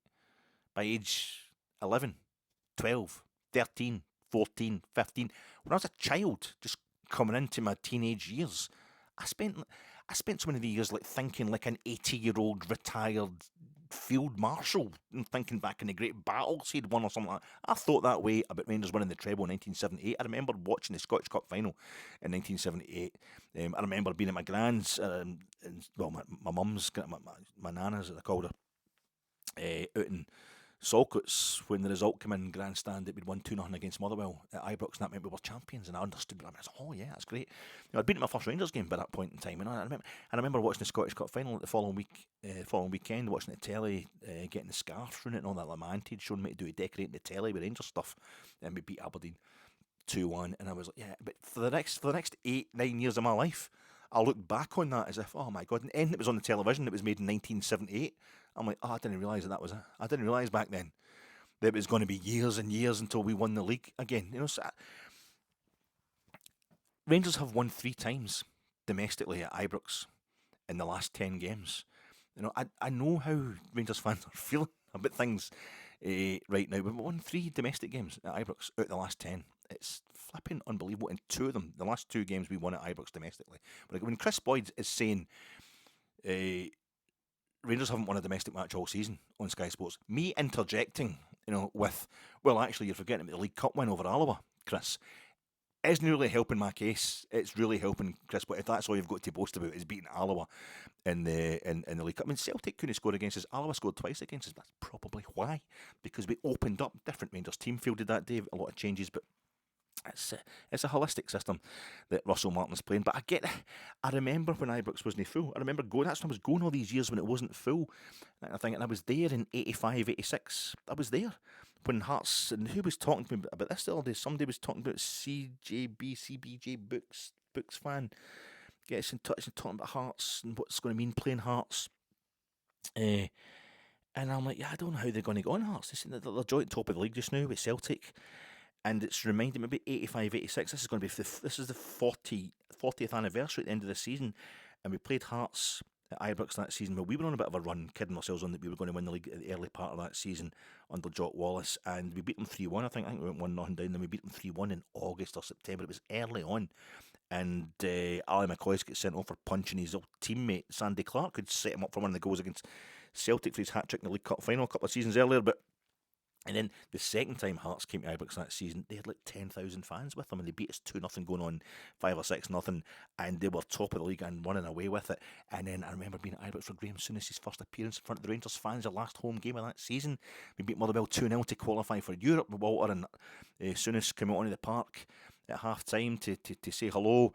They were actually managing the team that day, and we beat them 2-0, but the news was coming in that Hearts had chucked the league, that Celtic won the league at St Mirren. If Hearts had won the league that day, it would be the third different non-Old Firm team to have won the league in, 6 seasons? 5 out of the last 7 it would have been. Aberdeen won the league 1980, Celtic won it 81-82, Dundee United won it 83, Aberdeen were champions 84-85, and that's the last time anybody other than Rangers or Celtic had been champions of Scotland. But 1985-86, Hearts came to within goal difference of one, and they really should have. They lost 2-0 at Dens Park. Celtic winning 5-0 against St Mirren at Paisley, but I think 1 or 2 goals either way would have swung that. Hearts should not have been losing that game at Dens Park that day, but they chucked the league right in the last minute, and it feels like maybe the 40th anniversary. As these things happen in football, would make up for that lost generation of Hearts fans. Their support.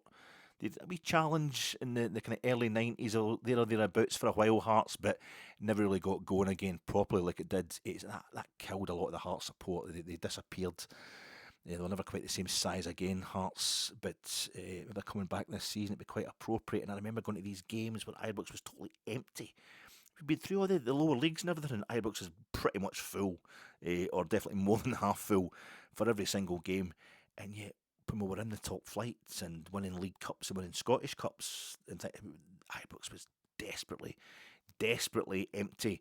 And the new form, that's Aberdeen and Dundee United, is the last 2 teams we've beaten domestically at Ibrox, and they were the 2 teams that were kind of sharing league titles in a way that we couldn't with Celtic.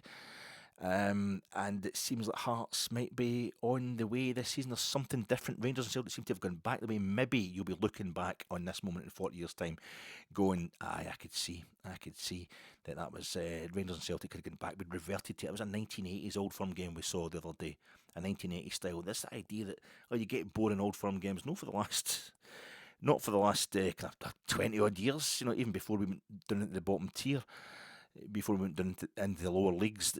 Old Firm games, there was a 0-0. Alan McGregor saves a penalty from Samaras in the last minute. That was exciting enough, an incident in itself. Ultimately won us the title, but there wasn't a lot of boring Old Firm games. There's lots of early goals as well. This was a proper. You'd get games like this in the 80s between Rangers and Celtic. I was at a 0-0. It's Fraser from who stays in Perth in Australia, who writes in. He was talking about it. It was August 84-85. It was my second Old Firm game. It was a 0-0 draw. I was in front of Govan. Fraser was in the main stand, and he did get boring Old Firm. This was what that was like, and I'm wondering if are we going to look back in 40 years' time and go, that was the day we realised Hearts were back, and maybe Hibs are going to join in as well. Who knows? But it's like the move from kind of caps and suits to bell-bottom jeans and scarves round the wrists and the terraces. There's another kind of culture change from wider society dripping down into football just now. Is this echo chamber thing of hating your own, creating civil wars, ignoring the real enemy. It was weird what was going on. The real enemy is Russia, but it was weird what was going on with the away section on Sunday. Now, if you're down there, if you're in the Broom and you're in the Sandy Jardin, maybe you're right next to Celtic supporters. I guarantee plenty would be going on. It would seem quite active, the stuff that was happening, but I wasn't really giving them a second thought on Sunday. I'm the opposite corner of the pitch, the opposite corner of the stadium, if you like, but it's this. There's been so much hullabaloo about away fans. It was a bigger support than Celtic have had of late at Ibrox, and they've had 0 supporters of late at times at Ibrox. They had a few hundred in that little corner section. It expanded to, I don't know what it was, 2,000 perhaps supporters they had the other day, but it meant nothing. Obviously, I'm innately in the 80s, late 70s, early 80s, and I started going to see Rangers regularly up to the mid. Celtic would get the whole Brimland stand, the whole west enclosure, a bit of the main stand, and a bit of the top and bottom of the Govan. They'd bring about 10,000 15,000 probably to Ibrox back in those days when Ibrox had a smaller capacity as well. But we used to go to Parkhead in the 70s and get half the jungle as well as half the main stand, and I bet it's constantly changing. But for some reason, it didn't mean anything to me the other day, and I don't know if the Celtic fans feel the same. I got drawn on to Celtic Twitter the other day for the first time in years. I don't even know why it came up. Maybe I've seen so many. I posted a few anti Tommy Robinson things. That's probably made folk think I was, right, you must be a Celtic fan. The algorithm sent me something to be Celtic. It was just a picture of Parkhead from the back of the Jockstein stand. A picture of Parkhead, and it was saying, what are we going to do about this? Celtic View or Celtic News or whatever it was. And I thought it meant, are Celtic going to rebuild the main stand side of the stadium so it's up to the same size as the rest of the ground since Fergus McCann's redevelopment. I think going to get a capacity up to like 70,000 or something. Oh no, come on! So I clicked in to find out, but it just meant what we're going to do about this. But the states of things at Parkhead right now, and if you change the colour of the avatars, if you take the dogs out of Celtic kits and you put a Rangers top on them, if you change the Shamrocks to what do we have, Union Jacks, a wee blue heart, something like that, the pattern was always exactly the same. It was exactly right down to the fact that don't buy the Europa League package. We've both got Europa League packages this season. Don't buy the Europa League package. Starve them of money. All the kind of mad stuff that I was saying last season. Why are Rangers fans advocating boycotting their own club at the very time they need them? When has supporting Rangers suddenly become about hating Rangers? That's the only way to support them, to prove you're a Rangers supporter, is to not give Rangers any money. Don't buy the Europa League package. Don't buy pies. Don't buy drinks. Don't go to the concessions. Stand out in the car park singing about how much you hate the board, that you want rid of them, and then but have your food and all that. Bring your food and drink with you. Don't get anything off the club. Don't buy any merchandise. Adidas are obsessed with money. The board are obsessed. It's their job to be obsessed with money. And what was the other thing? Walkout, half-time walkout. It's got to be mass walkouts and that kind of thing. This is exactly the same stuff that was getting promulgated on Rangers Twitter just last year. I'm thinking, just hold the line here, folks. Just hold the line, troops. They're ready to go. They are ready to rock. Peter Lawwell doesn't he? And the point of that was going to be just be like the thing that we finally get in front of Celtic and its Hearts that win the bloody league. That's been kind of annoying me for a while now, that possibility. But can we just, if we hold the line, there's a chance. Peter Lawwell is a businessman, a very venal businessman as well. And I know that Rangers getting into liquidation, overspending became a moral thing. John Reid as well was into all that kind of patter because it's a way of selling it as a moral victory, just no being skint. So we try to stick to that, and that's obviously why you get the gallery playing stuff from him over the last 20 years. Lawwell just ensuring that winning league titles, winning domestic stuff, that's not worry about no doing anything in Europe. And going about the referees, put pressure on the referees, no penalty to Rangers, and then Rangers don't get a penalty for like 6 months. It's that kind of stuff all works up to a certain level, but I think he's proven, apart from anything else, Lawwell, he's not going to put Celtic into debt, which is fair enough. That's very admirable. Or he's maybe not going to put himself into debt, or that's how it will be conceived.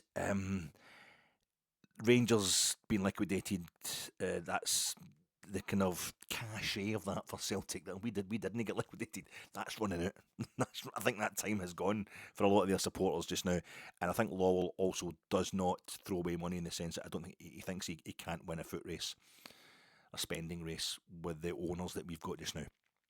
They're on it. And obviously, the real money behind Celtic is different level cash as well, but they've not been used to taking on Rangers and the kind of money we've got behind us now. I don't think he fancies it at all, and the money they are not given to Brendan Rodgers will kind of combine with that kind of dissatisfaction with Rodgers. He'll take a lot of the blame. A lot of Celtic fans want Rodgers to walk for his own sake. They think it was the honourable thing to do. They're getting that way where they want an implosion. They've won the fucking 14 of the last 15 league titles, and they were a penalty kick away from winning the treble last season.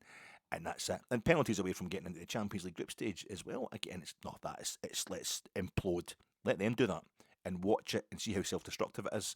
And as Rangers supporters, Never, not that anybody watches this pod does that kind of thing anyway, but Russell Martin seems a kind of doctrinaire, a bit too airy-fairy when he's talking about having most shots in the league. He mentioned this in his post-match reaction, his post-match interview on Sky the other day, and that's, it'll be most shots in the league before this game today, before the game against Celtic. He did kind of qualify it by saying it doesn't always look like that, but it never really looks like that. I think you need to really qualify that by going, well, we've got more shots in the league, but we need to do something about the fact that those shots are so inadequate and so on. But at the same time, saying, I think it was it Chris Sutton having a wee jibe about the fact that, well, if you want to win a game, you're going to have to, because Martin was disappointed that we hadn't won the game, as we all were. We seem to have, on balance, the most chances. So Sutton goes in there, well, you've got to have a shot on goal. If you haven't recorded a shot on target, how can you have had most chances to win the game? Similarly disingenuous, because of course we saw Rangers getting in behind their defence, getting to the byline, then not cutting it back properly. At Scales cleared one more or less off the line from Gassam, but he should have, Gassam's cutting it back, he should have done better once he'd got to that point in time. It's like if you win a penalty and then you blast the penalty high and wide, that's not a shot on goal, but at the same time it's a major chance. It's a major chance you've created. So I think we did play quite well, and I understand why Russell Martin's trying to make the best of it. The pressure he's under, he's trying to polish it. Not as much a turd, but I don't really know what it would be if it's not a turd, but he's trying to put a nicer spin on it. But the owners, Kavanagh and Marath, were over for the weekend. They spoke to the players on Friday or Saturday. I can't remember, before the game anyway. Russell Martin's always very keen to point out that they weren't there to see him. They weren't. He talks to them all the time. They weren't there to give him a vote of confidence. It was cool as far as Russell Martin's concerned. But it certainly lightened the load on the players. That was the message we were getting. It took a load off their mind. It gave them clarity, and it helped their training after their chat. They're a bit lighter in the training after the chat with Marath and Kavanagh, were American owners, because they felt so unburdened. So I don't know, they must have told them that this kind of clunking start to the season was all part of the plan, and perhaps that Nico Raskin wasn't. Well, we will see. We weren't smooth or anywhere near good enough on Sunday, but we weren't timid, scared or confused anymore either. We clearly knew what we were supposed to be doing, and we have won 3 of our last 10 domestic games at Ibrox, and I said, but that's 3 different managers, and we haven't won a league game all season, so it's still a lot to do. Chris Boyd's talking about style and stylish. Did he get style and stylish confused? I don't know. We didn't worry about style in my day until we'd got the game won. And I'm thinking, but you don't have to have a clear style to get the game. I think people did this last season as well, where they're getting style and stylish. Like you turn on the style once you'd got the game won. But this whole thing of we're super pragmatic and super focused about getting the game won. Well, you must have known what Walter would have been saying to you, or Alec McLeish is saying to you, right, we're going 4-4-2, or we're going, whatever formation, 4-3-3 or something like that. And you're going to do this, you're going to do that. That's the style. You're getting this, how we're playing the style. So if it's got style, it's like me.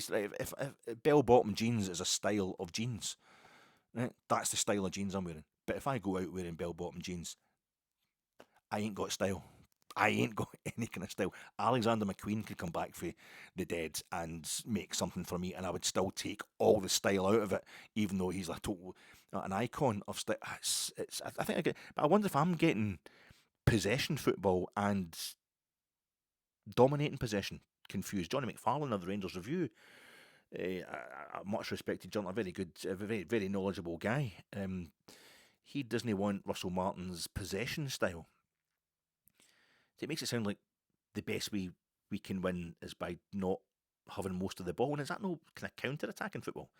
If you don't have most of the ball, if you don't have possession, and you try to win, is that no counter-attacking football? And is that no what we spent all of last season saying we were sick of Rangers trying to play counter-attacking football? Because we're saying we want Russell Martin gone because of his kind of head in the clouds idea of football. It doesn't matter that he put his head in where the boots were flying during his playing career, and his desire to play possession football comes from very real experience of playing against it during that playing career, and it being completely flummoxing for his very decent Norwich team, even when he come up against it in the Championship and all that. But if we want pragmatism, is there anything more pragmatic than stopping the rot with a 0-0 versus the champions and the title favourites. I'd take a draw right now. I'd take a draw right now as the most kind of abused, most betrayed phrase in all of football fandom, if not all of life. It's right up there. I'm just going for a couple of pints. Just a couple of pints. We be back up the road and just, I'll get a phone. I'll get a phone. The women always tell me, I'll get a phone later, and they never do. But it's one of the phrases. It's like you see the actual reality of a draw, and you immediately want to have won the game. You know, when you say on a Friday before a game, we get beat 6-0 in Bruges, we get Celtic coming to Ibrox. Right now, I'd take a draw right after right now. The second you see that draw, you don't think that's what I wanted and we played really well to get that draw. It's like, we could have done a bit better than we only need to score one goal and you've won the game. And it's a kind of, it's a fantasy. Your body's not able to, your mind, your emotions aren't able to cash the kind of pragmatic checks that your mouth was writing before the game. We have signed players. We signed players on the last day, on Monday, in the last day of the transfer window. But first and foremost, CYRIEL Dessers left. CYRIEL Dessers has gone. CYRIEL Dessers has gone to Panathinaikos with 3.5 million, which is a pretty good return for a guy who's now 30 when he was 28 when he arrived. Played under 4 different managers. Signed by Russell Beale. He's played under Clement, Barry Ferguson, and now the one and only Russell Martin. He scored 3 seasons on the trot in the third qualifying round of the Champions League. And I think that's kind of up there. That and the fact that Dessers, he scored in the Scottish Cup semi-final and the League Cup semi-final for Rangers. I think both times in finals that we went on to lose. Yeah, we get into times. That's, I think, kind of characterises what CYRIEL has done. He's always there or thereabouts to make sure we get to the minimum standard. He's an absolute class act, a class act as a human being. He left us with one of the greatest phrases describing Rangers. It was a great phrase I can never quite get right. We're a tough club but a beautiful club. That's Rangers. When we're winning, it's beautiful. When we love you, it's beautiful. When you do one single thing wrong, everybody, it feels like we hate you. But he's mature enough. CYRIEL Dessers, he's played for Panathinaikos. He's at Panathinaikos now. He's played for Feyenoord. He played CYRIEL with Cremonese.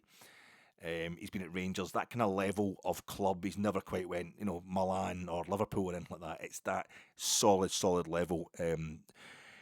Belgian-born, Nigerian international, and he's great. He's one of the guys. I think Václav Cherny was doing this last season as well. At the beginning of the season when he was getting, Václav Cherny was getting abuse last season.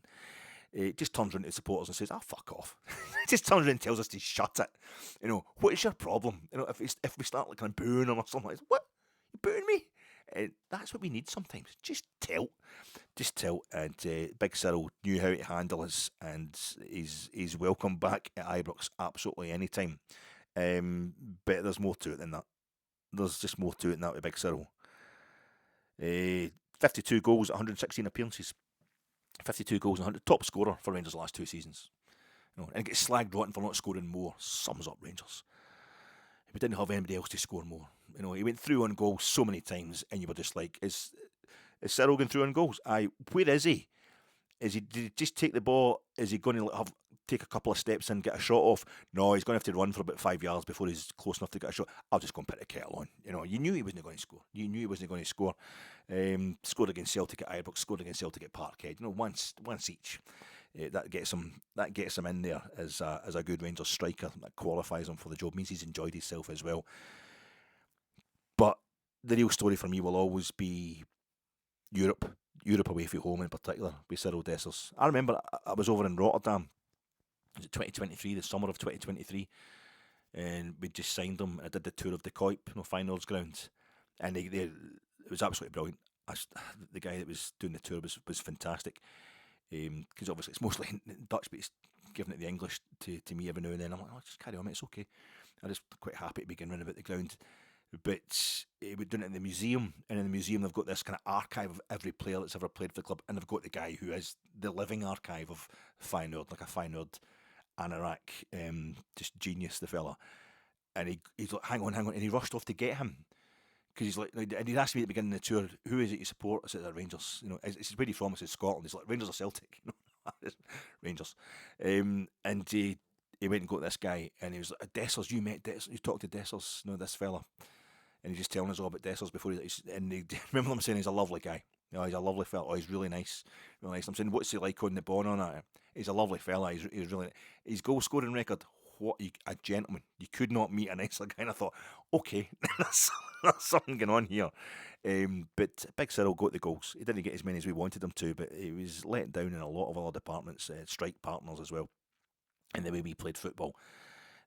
Constantly changing managers, but my God, when Saturday comes, I do a wee thing. Quite a few years now for when Saturday comes. The magazine they have the brilliant pre-season preview special issue, which is also a brief review, just a few lines from a fan of each club in all the 4 divisions in England and in the top division in Scotland. And I was asked, what was your moment? It's quite good. It just makes you think. It makes you think, what was your highlight of last season? What was the best moment of last season? And I just instinctively, I'm like, it was the goal at Old Trafford.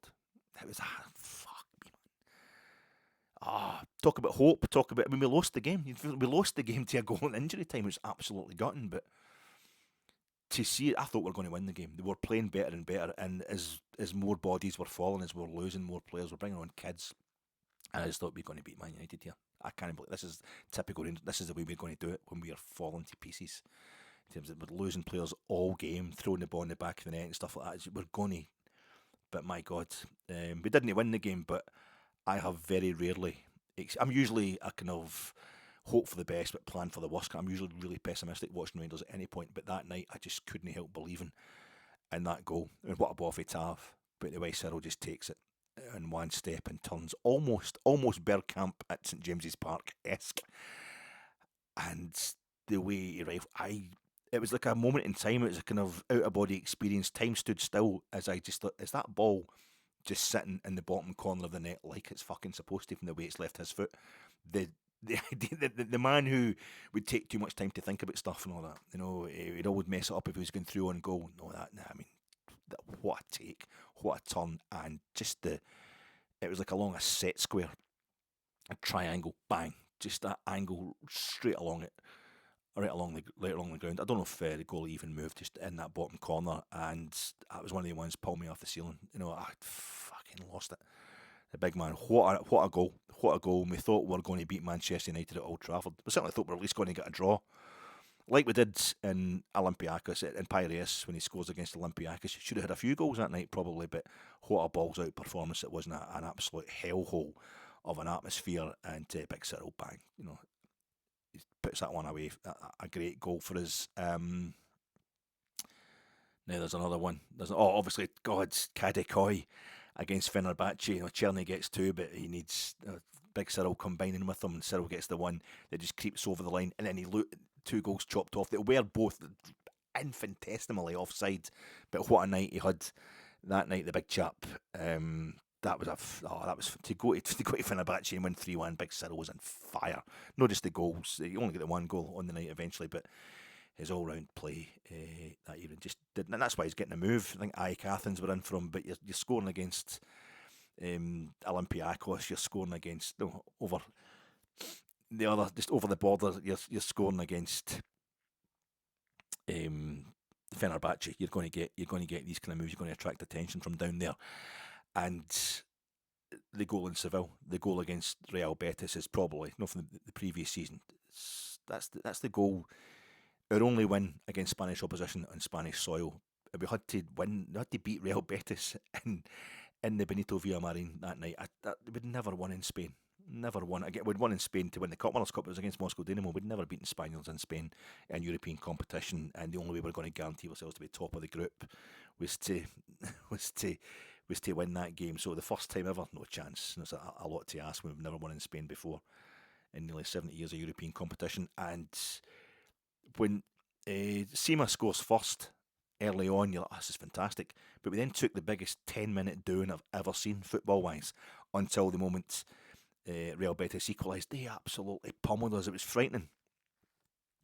And so we needed Cyril to come up and just turn it around again, put us back in the lead, and that put them up. I mean, they equalised again, obviously, before Kemar Roof, another proper genius who just got cut short by injury, finished the job.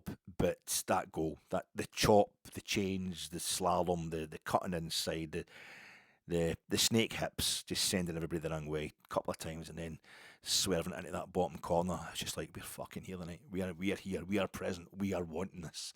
And it was more than just the first ever win. It was the timing of it as well, and the location.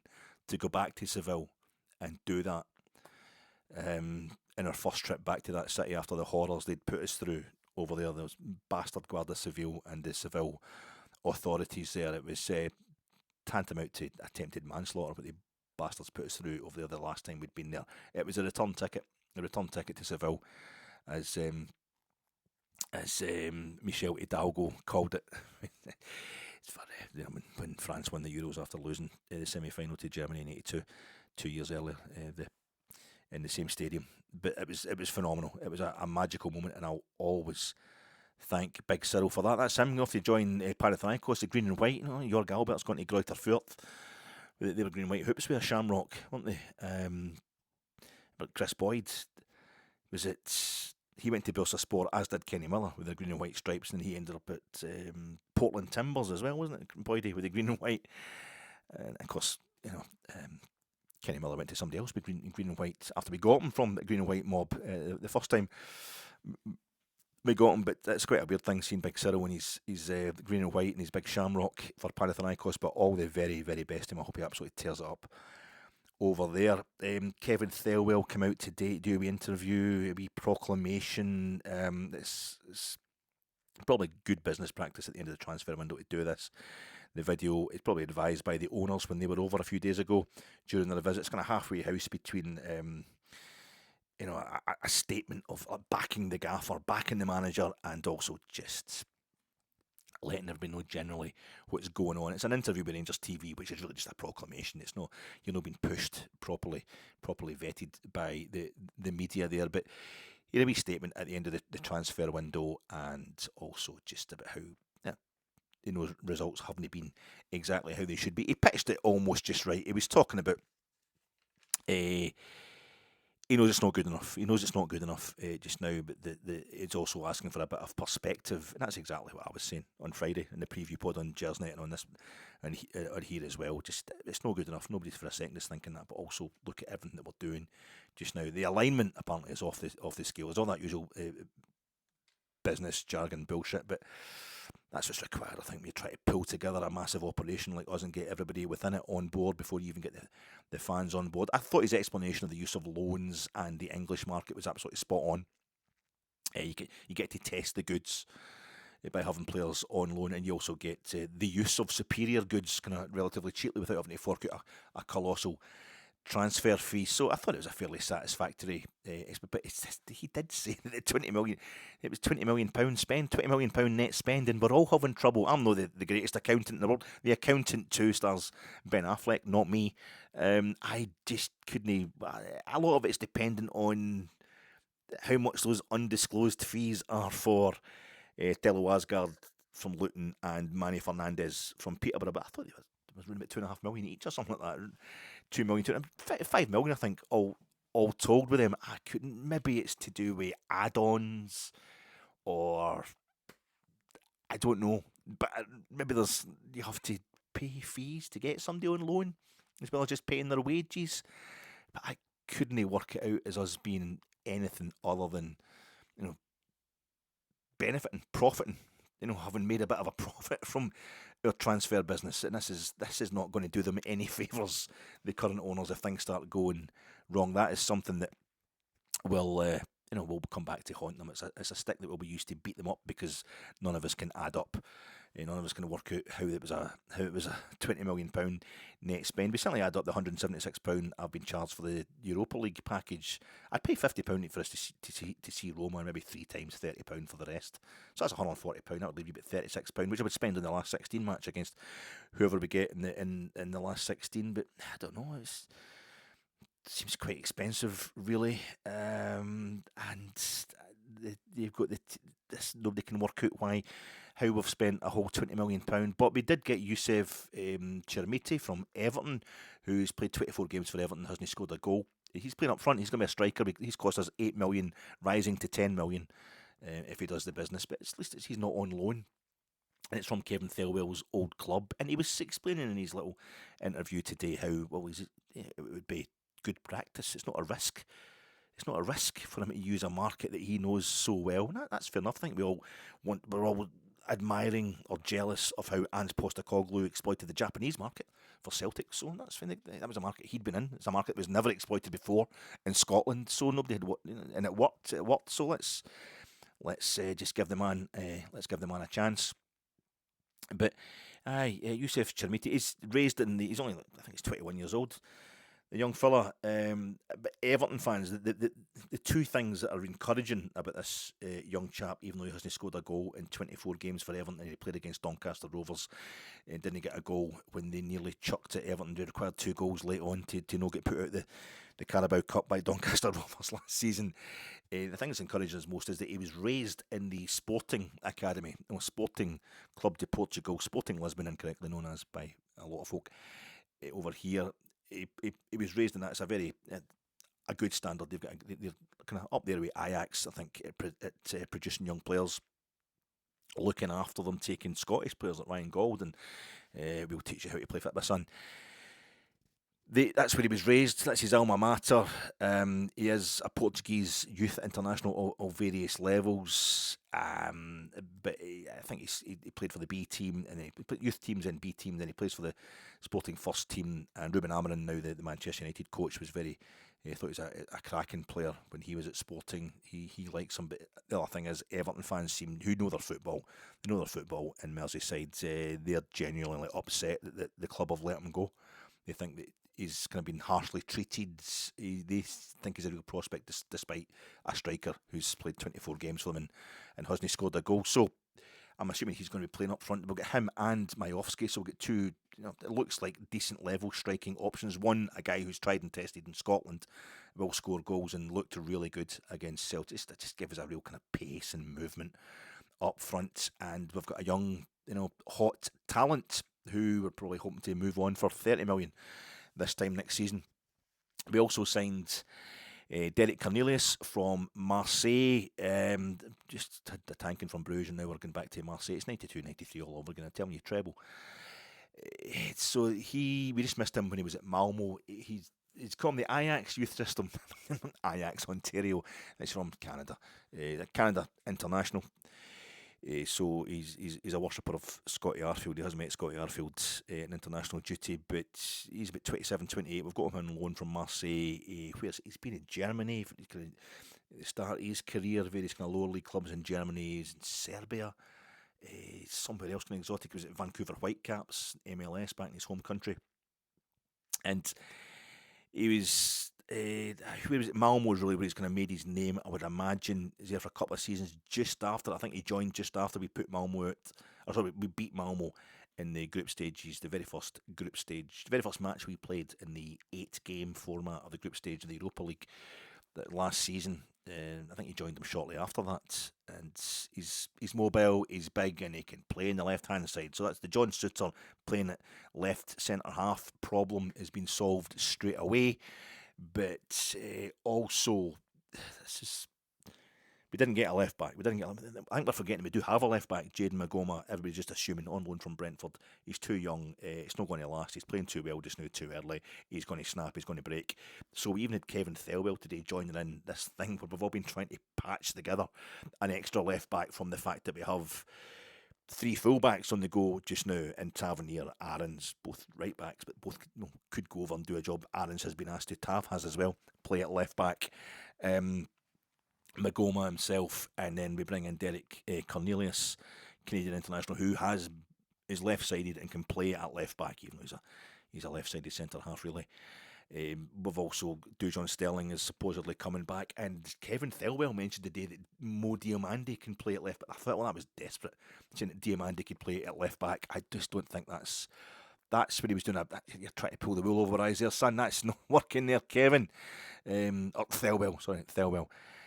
But we've got some sort of cover for left back anyway out of that lot, and we might be playing.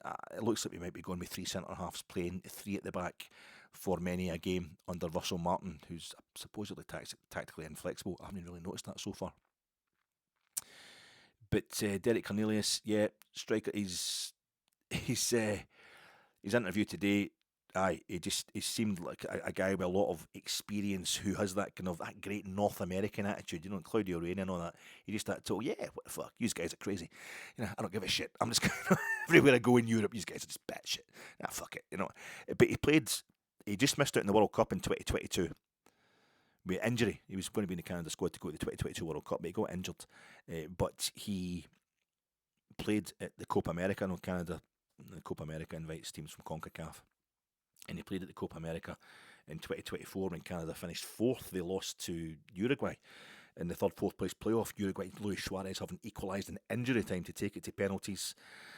And they lost to Argentina in the semi-final. They'd also played Argentina, lost them in the group stage. So he's played against Lionel Messi twice. A photograph put up by Rangers TV today, a still photograph of him playing against Messi for Canada. He played virtually every game, I think, in that tournament, did Derek Cornelius. So that's high level.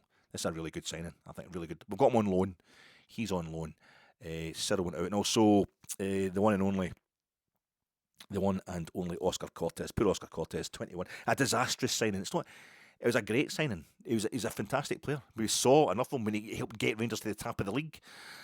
In that very brief spell he played, there's definite quality there. I know why we signed him, and I know why he looked like he's worth 4.5 million. It's just been a disastrous time he's had. I don't think we really blame MD for scouting Oscar Cortes. I don't know if there was injury problems before that, and it would have come up in a medical if there's anything there. It's just been really unfortunate how it's worked out from Russell. Martin clearly likes him, or was under orders to get him shot windowed by playing him in a few friendlies. He played him quite a few times more than we thought he might have, Russell Martin, this season. Oscar Cortes played against Alloa in the League Cup as well. But he's going to Sporting Gijón in the second tier in Spain. Yeah, maybe culturally wise, it'll be nice for him to just go out there and run about again, speak Spanish. That's the Colombian. Put him at ease. I think there'll be a lot more Colombian players out there as well.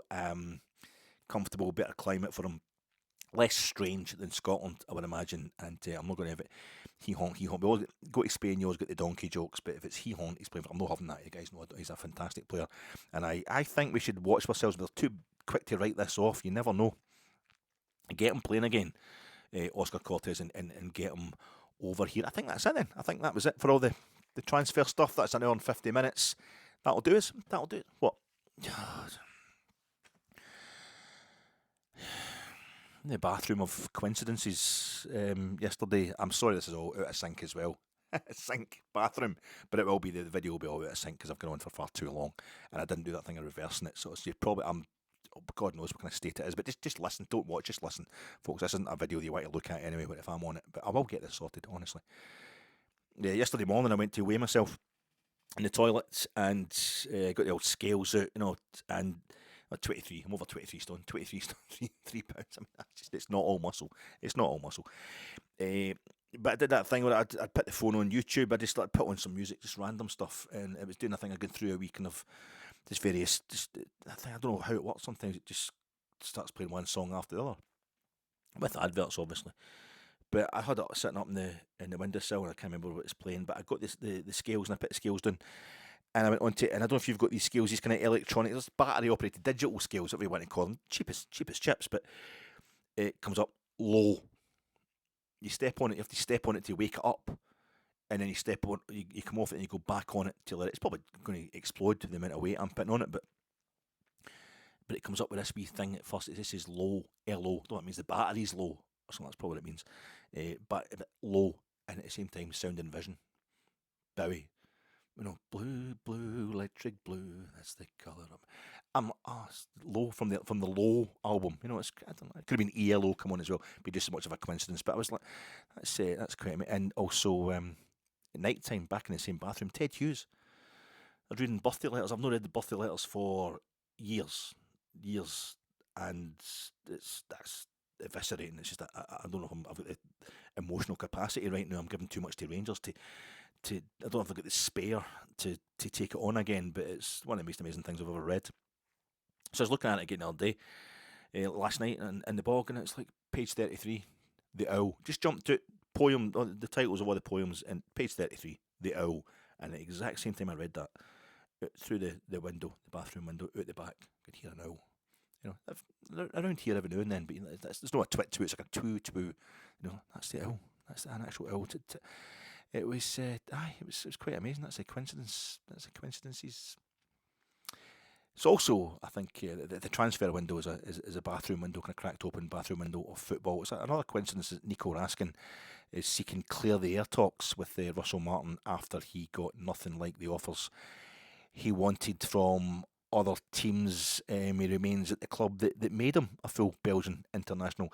This could be heaven, this could be hell, as our little red devil may have noticed improvement in the team's performance on Sunday without him, or he comes back in to Ibrox thinking, yeah, if I'd played against Celtic, we'd have won the game, or just like if I'd played in Bruges from the start, it wouldn't have been 6-0. We'd only get beat 3-0. He is there now. He didn't get to I was wrong. The rumours I heard were wrong, that he was going to be leaving. He was going to be going to West Ham or Wolves or Burnley or something. I was getting told before the game the other day, but nope, nonsense. He hasn't left. Apparently FC Copenhagen had a look at him. That's been kind of confirmed by most reliable sources, but he's not going. So I think he's there now. He's back in the team to be a focus of anti-Russell Martin kind of sentiment for the fans if they want him. So Sunday's songbook included, his name being sung, as I was mentioning, as you heard, around about the half-hour mark. But we all went home and we watched the full Sky coverage and heard Neil McCann from last season's coaching staff. Neil McCann, also from the greatest league, the greatest domestic goal I've ever seen Rangers scoring, and just from years and years of watching his sublime football down the left side for Rangers. Like a privilege to watch it was Neil McCann, one of my favourite ever Rangers players. But from last season's coaching staff, he confirmed that he was tactically undisciplined. Nico Raskin was tactically undisciplined. I think he was talking about Neil McCann was co-commentator for a game against St Mirren last week, the previous week. He said he lost his tactical discipline that day as well, and he did many an argument with him when he was a coach at Rangers for just a few months. He's having to argue with Nico Raskin and explain things to him. But he's keen to say he was a great player, but he needs to do what he's told. It seems like it's just everybody knows that now. Incidentally, when I got home, I didn't realise the booing for Russell Martin was so virulent, so kind of loud. I don't know if maybe the referee was right behind him and Sky have played a nasty one. It was Don Robertson. It was aimed. I don't know, because I was in the stadium. I came out. I didn't realise I was, because most people stayed to the final whistle. It's a statement in itself for that game the other day. But also, it's like at Ibrox when you go to leave and the final whistle goes and you send jury out to everybody, then you try to get onto the aisles and you've tried to get up to the vomitory and everybody's arriving on the aisle at the same time, so you're stuck there for ages. So it was, and I remember kind of turning around trying to kind of applaud the players as they come round to our bit of the stadium, and they got to the bit where they'd actually come back round to like the Rangers end, and then they're heading up alongside the east enclosure to go down the tunnel. And a few of the boys run about me that nice guys and all that, but they're no slow in slagging the team or slagging Russell, slagging whoever the manager is if it's not going well. And these are the guys that are going to go off if things aren't going according to plan today. They were giving them a wee round of applause. I think I just took that as a kind of litmus test of it's all right, everybody's quite happy with this. You heard boos, but there's always a slight booing. I thought it was kind of half-arsed.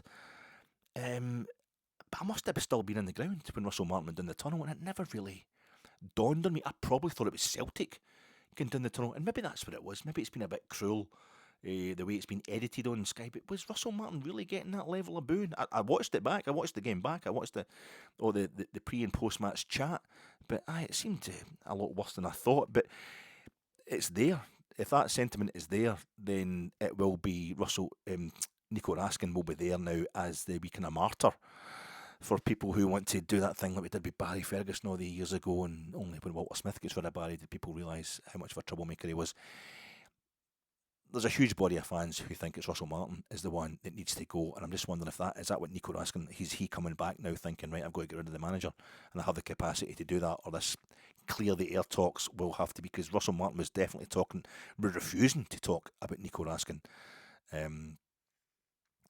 round about his pre and post match interviews on Sunday, but it sounded like there's a lot of people saying they were wanting him gone. So it's a really interesting thing. It should be heavenly. We should, if he comes into the fold, maybe he's waiting for a move in January, Nico Raskin, but if he comes back into the fold and he plays for Rangers the way he can play, if he gives it the time, he's going to have to get himself into the World Cup squad. for Belgium. He wants to make sure he's playing for Belgium. He's away on international duty just now, but he needs to get himself playing regularly enough. And he's in the Europa League. That's a good level to keep him noticed by Belgium. To get in there, just do the business, and he can make anything happen at Rangers. They could power us on to glory this season. The rumours I heard were wrong, as I say, but they gave me enough time to realise that I actually really wanted him gone. The prospect of Nico Raskin going, I was happy with it instinctively. If he stays and it works like he did to lose those, if he works and focuses the way he did to lose the 3 stone and weight that he lost, he could power us to the League Cup before Christmas. You know, in the 1980s, even when we couldn't win the league, we always won the League Cup before Christmas. Sometimes twice, and sometimes once before Easter and once before Christmas. If the Jambos are a threat again, then maybe we can take kind of consolation and return to the League Cup form of that kind of mid-80s to early 90s period when the Jambos were the real challengers in Scottish football. It's aye. If not, the Union Bears can join in. They can shove Marat and Kavanagh's heads onto the top of the Bluebell Gates posts either side of the bed sheet, saying the seats would be empty, which was hung at a time when all the seats and obviously one single bed was empty. They had sharks, we had a sheet. Both talked shit. I'll do more of that next week. That's it, folks. 11 games played, 13 new players in. I mean, it's 14 new players, but of course Cortes counts technically as a new player in because his actual signing of him took place this season, this summer, but he's gone straight back out. So it's 13 new players in, and Derek Cornelius has taken the number 13 jersey. Last worn by Todd Cantwell and worn most famously by Gerd Muller. Not at Rangers, but it's most famous wearer of the number 13. So I don't know if there's some sort of significance in that, but it's 13 new players indoor, 11 games played, 3 lost, 3 won, 5 draws in the rebuild that is August 2025. Those stats, that's a rebuild. That's all about a rebuild. But I'm still glad that month is over and we can get a wee break and move on. This fat, bald, middle-aged man's search for relevance will continue a week on Friday at the latest, folks. I'm genuinely, I hope you enjoy the international break. A lot of even mainstream media journalists now pretending that they hate international football. I'm just all about Rangers. I just really hate international. It's obviously the farming view.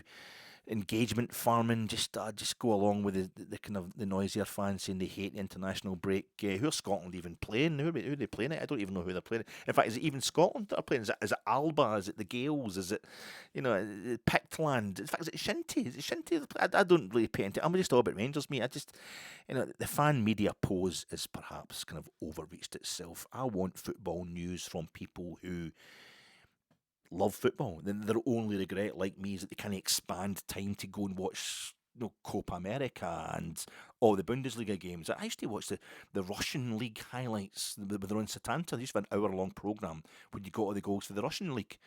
And I hate Vladimir Putin. But it was like Andriy Makachkala at home to Amkar Perm. Rubin Kazan playing Spartak Moscow. It's brilliant. I just don't have time though, consuming yourself with Rangers, and I'd watch the women's game, I'd watch the juniors, the non-league stuff. I've watched bits of all of it, but you've only got enough time to focus really on one club in particular. And I think it's this idea that you just completely ignore the international break. It's actually quite good. It's quite good because it's like if you don't care about international football, if you don't care about Scotland or whatever, you should still care because there's Rangers players involved in it. Good luck to Liam Kelly and John Souttar, the only kind of non-Serie A players in the Scotland squad. But we should be enjoying the fact that you can watch. You don't want to get the bend. You don't want to go from all the stress of August 2025. Straight into no football at all. You'll be kind of flapping. You'll be kind of flapping about there. I don't know what's happening with Nico Raskin. If Brian Eno had left Roxy Music, if he hadn't left Roxy Music, if Peter Gabriel hadn't left Genesis, if Robbie hadn't left Take That, what would have happened? Would have gone from strength to strength. Football's not a solo artist gig. But we have to go through it on our own, don't we? We have to go through it when we're not at the football, when we're not engaging in Rangers stuff. So look after yourselves. Trips until a week on Friday. I hope you've watched this pod over several segments, and enjoy the warm down. Just enjoy the warm down, and then we'll come back lean, mean, and focused, ready for September 2025. Cheers, trips.